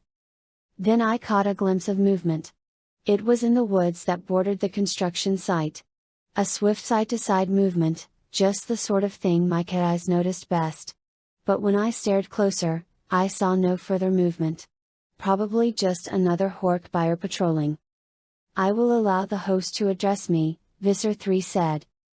I craned my head up as well as I could to watch. For a moment, nothing changed. Then, suddenly, Chapman sagged. It was like he was a marionette and someone had cut his strings. He collapsed, straight down. His legs just twisted up under him.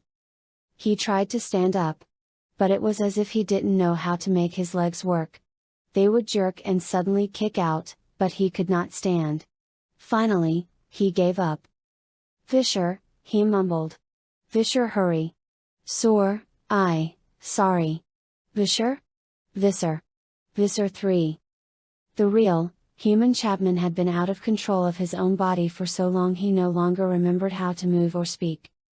Visor 3, he said again. His voice was slurry and strange. Speak, you fool, Visor 3 snapped.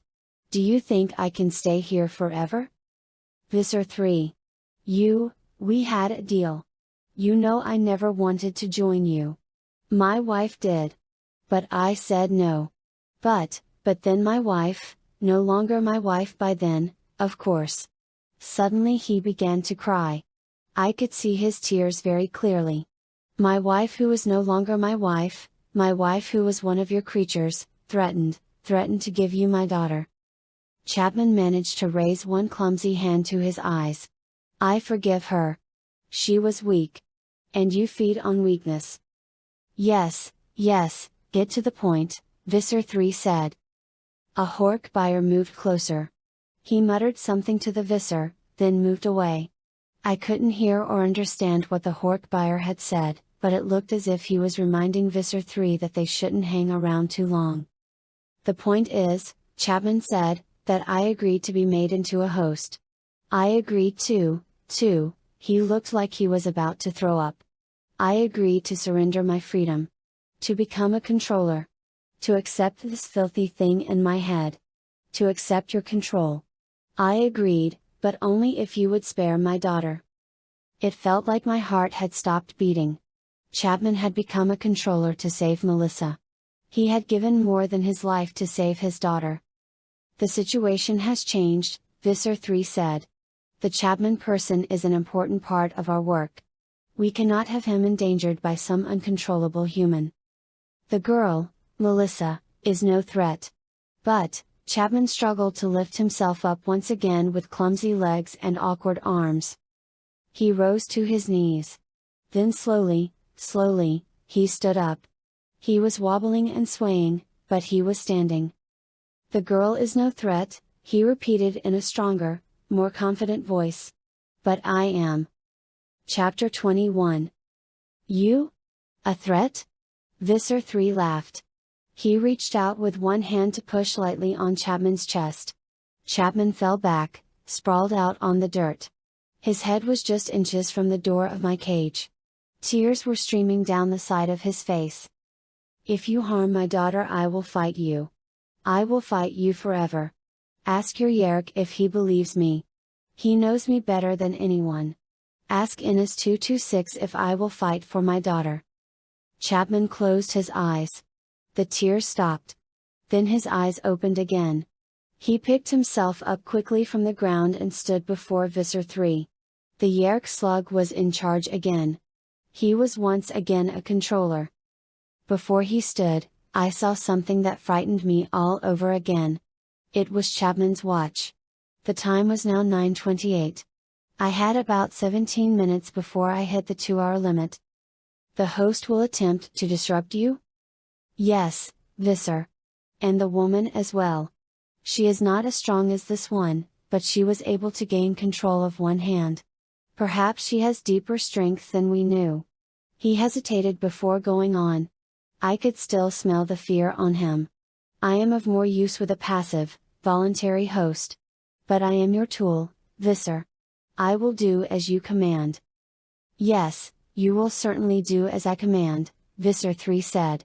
"But you have brought me the Andalite bandit." He nodded down at me. "And this will occupy my time for a little while. Leave the girl, for now. Now get out. You tempt my patience." Chapman didn't need a second invitation. He jumped in the car and tore out of there. Melissa was safe. As safe as she would ever be with Chapman as her father. That was something. Not much, but something. "Move out," Visser 3 yelled. I saw the Hork buyer respond instantly to his command.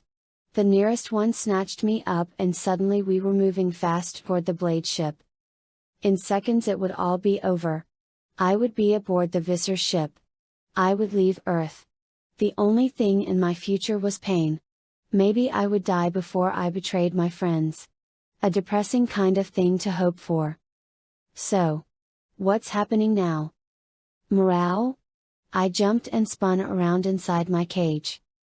"Jake? Is that you? Who else would it be?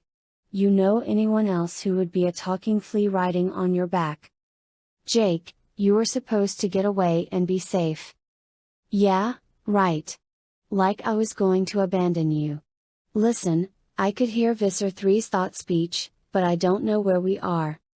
We are about 10 feet away from being loaded into Visser 3's blade ship. And I have about 15 minutes left before I'm trapped in this morph." 15 minutes? Great, if you have 15, I have 10. I had to morph earlier than you, remember? "Jake, get out of here. You can't be trapped as a flea." The door of the blade ship slid open silently. I could see dark red light inside. I could see a handful of Taxxons that seemed to be standing over control panels of some sort. Hork buyer stood at attention. "I'm not getting out of here," Jake said. "None of us are." "None of, you mean the rest are fleas, too?" "No, but they should be around somewhere. Tobias was supposed to follow us and lead the others to wherever we ended up."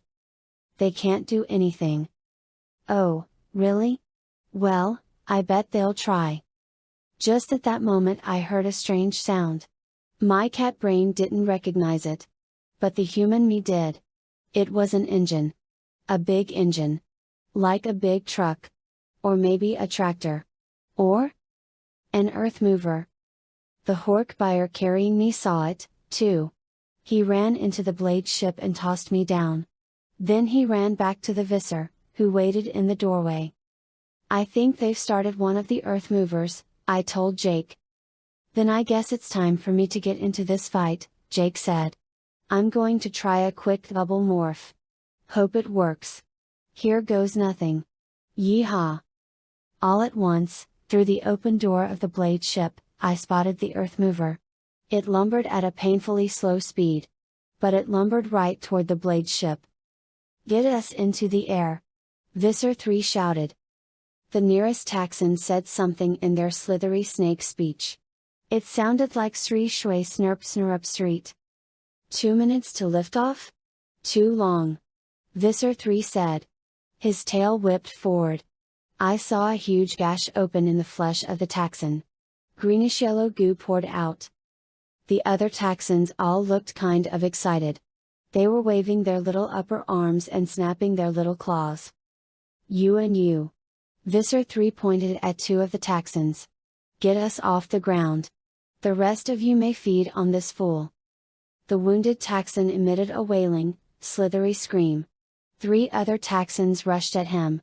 Their circular mouths fastened onto their fellow Taxxons' writhing flesh and began chewing and tearing at him. The sound of the diesel engine grew louder. Visser 3 was rapping out orders. Hork-Byer ran through the door and back outside. Then I saw something happening in the dark corner of the cabin, over past the horrific Taxxon feeding frenzy. Something was growing. A human being was growing out of nothing. Jake. Can't talk. Don't distract me. Visser 3 was in a rage. You could feel the waves of his anger radiating around the small space. Destroy that machine. He ordered. Outside, 2 Hork-Byer took aim at the 5 tons of slow-moving steel. Jake was still cowering in the corner, but he had begun to change once again. In the darkness my cat eyes could see the beginning of a pattern of stripes. Black and orange. The stripes of a tiger. It was time for me to do my part. I concentrated. I felt the change begin. The cage grew small around me. Rumble, rumble, rumble. The earth mover closed in. The near-dead Taxxon screamed as his fellow Taxxons ate him alive. Suddenly I saw a brilliant red light. There was a sizzling sound. I saw the earth mover disintegrate. My heart was in my throat. Marco. Cassie. Had they gotten away? I had to concentrate. I had to ignore the Taxxon's screams. I had to stop wondering whether Cassie and Marco had been on that earth mover when it was hit. I had to control my morph. Not too far, Rachel. Not too much. I could not become human. Not totally human. I looked down at my paw. Short stubby fingers had appeared. I stuck my stubby half-human fingers through the bars of the cage and found the lock. One of the feeding Taxxons looked away from his meal just long enough. Yers Suren Seer. It waved its creepy front legs in my direction.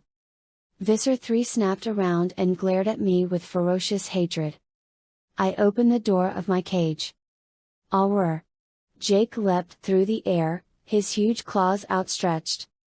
I flew out of the cage, a clumsy mass of fur and skin, a creature that was half cat and half human. Jake hit Visser 3 in the side. This time, you're mine, you jerk. Visser 3 fell over, tangled up in tiger. His deadly tail flashed but missed. Jake ripped the Visser's flesh with claws infinitely bigger than mine. Erg? It was a great pleasure hearing Visser 3 scream that way. But I had other things to worry about. I couldn't move in my half-morph. I concentrated on regaining my cat form. I had only minutes left before the 2 hours would be up. Jake rolled off Visser 3 just as a handful of Hork-Byer rushed to the Visser's defense. Run? Jake yelled. Run? I agreed. We ran. I was back fully in Fluffer's shape. I could do 30 miles an hour, as fast as the fastest human being could run. Unfortunately, Hork-Byer are faster. Jake was faster still, for short distances. Fast enough to outrun the Hork-Byer that were after us. But he wasn't going to leave me behind. Jake turned and came for the closest Hork-Byer. I saw him flying over my head, a huge beast, orange and black striped. The Hork-Byer went down hard. Get outta here, Rachel. You're too small to fight these guys. But there was still another Hork-Byer on my tail. Faster than me. Too fast. I dodged left. The Hork-Byer shot past me. I turned back sharply, my little pads scrabbling in the dirt. The Hork-Byer grabbed for me but missed. Something else was moving. Something big. The ground was rumbling. A second earth mover was grinding forward on its tank treads. Marco and Cassie had started another earth mover. I raced toward the nearest half-finished building. I had to get away. And I had to morph back. Time was up. In minutes I would be trapped. I saw a dark hole. I flew toward it in a single leap. The hole led under a wall. Then it opened into a shallow basement. There was a concrete floor about 2 feet over my head. I was safe. Safe, and with room enough to morph back to human shape.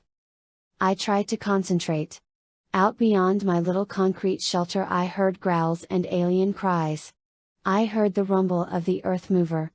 I thought I heard the sizzle of Drakon beams. Human, I told myself.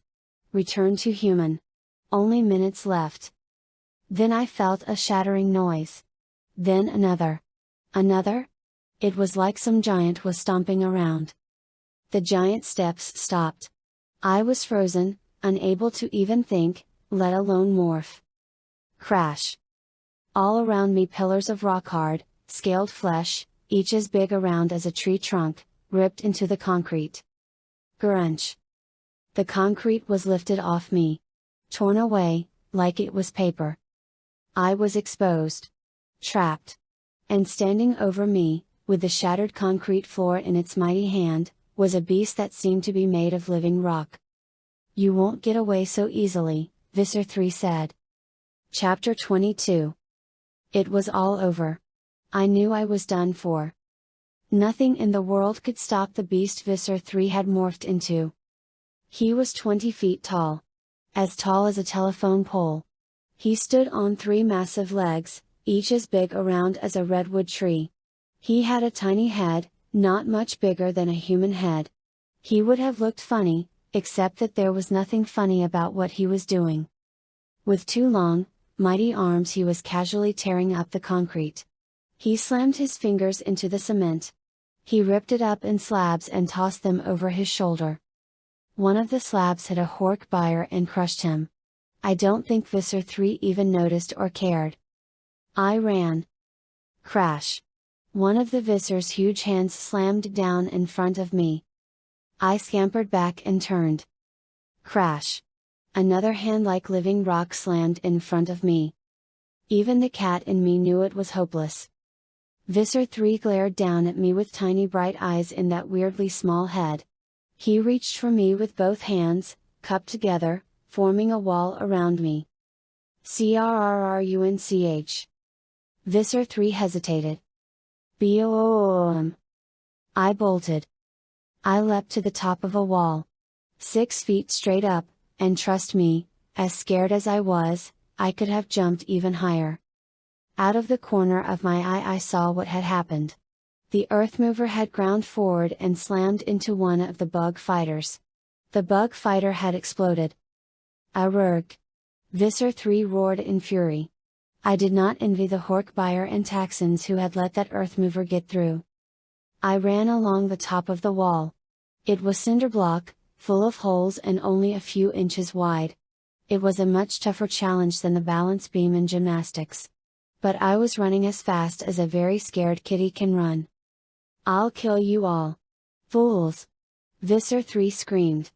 I hoped he would just forget about me. But then I heard the thunder of his walk. In 2 steps he had caught up to me. His huge hand swept toward me. It was 10 feet to the ground, and the ground was covered with rusted, twisted metal. I had no choice. I leapt. The sharp metal was rushing up at me. Visser 3's hand was sweeping toward me. Something sharp bit into my back. The ground was no longer rushing up at me.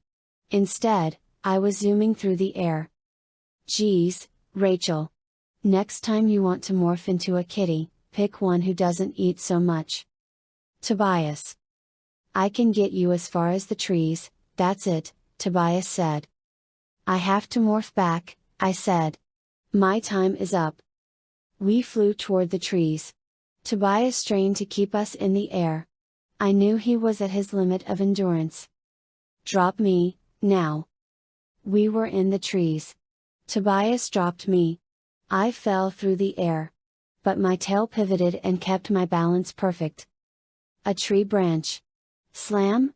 My claws dug into the bark. I was already morphing back as I dropped to the ground and landed on soft pine needles. Through the trees I could see the huge beast that was Visser 3 rampaging in a fury. The few Horkbire that were left were tossed around like toys. Taxons were crushed under his feet. "I think he's mad we got away," Tobias said. "Jake? The others?" I demanded. "Did they make it?" "They're fine. Jake had to morph back into human shape before going into the tiger morph, so he didn't have a problem with the time. Marco got his feathers a little singed, but he's okay. Cassie, too." I collapsed on the ground. I had escaped. I had survived. I knew I should have been glad. But all I felt was tired. Chapter 23. Melissa was at our next gymnastics class. She was still alive. Still free. I acted nonchalant as I changed into my leotard and stretched out. But I did watch when she opened her locker and pulled out the envelope. She opened it and read the words I had put there. "Melissa, your father loves you more than you will ever know. And more than he can ever show you. Signed, someone who knows." I printed it out on my word processor, of course, so she wouldn't recognize my handwriting. Maybe it was just my imagination, but she seemed more into the practice that day. After my mom picked me up and drove me home, I hooked up with the others. We hadn't gotten together for a couple of days, since the battle at the construction site. I guess I felt like I had some things to think about. "How is Melissa?" Cassie asked. I shrugged. I left her a note. I told them what it had said. "I know it's bad for security, Jake. And Marco, I know it was sentimental. But I don't care. Chapman gave up everything to save his daughter from being made into a host. I had to do something." Jake nodded. "It's okay. Maybe it will help." Cassie smiled at me, telling me she was proud of what I'd done. Marco rolled his eyes, but he didn't say anything. "Well, we destroyed a Yerk bug fighter. We made Visser 3 nervous. And we came out alive," Marco finished. "Yeah, that too," Jake agreed with a grin. "That's a very important thing to do." "Next time I began." "Next time?" Marco cried out in mock horror. "There will be a next time," Tobias said. "There will be a next time until the Andalites return." End of Book 2.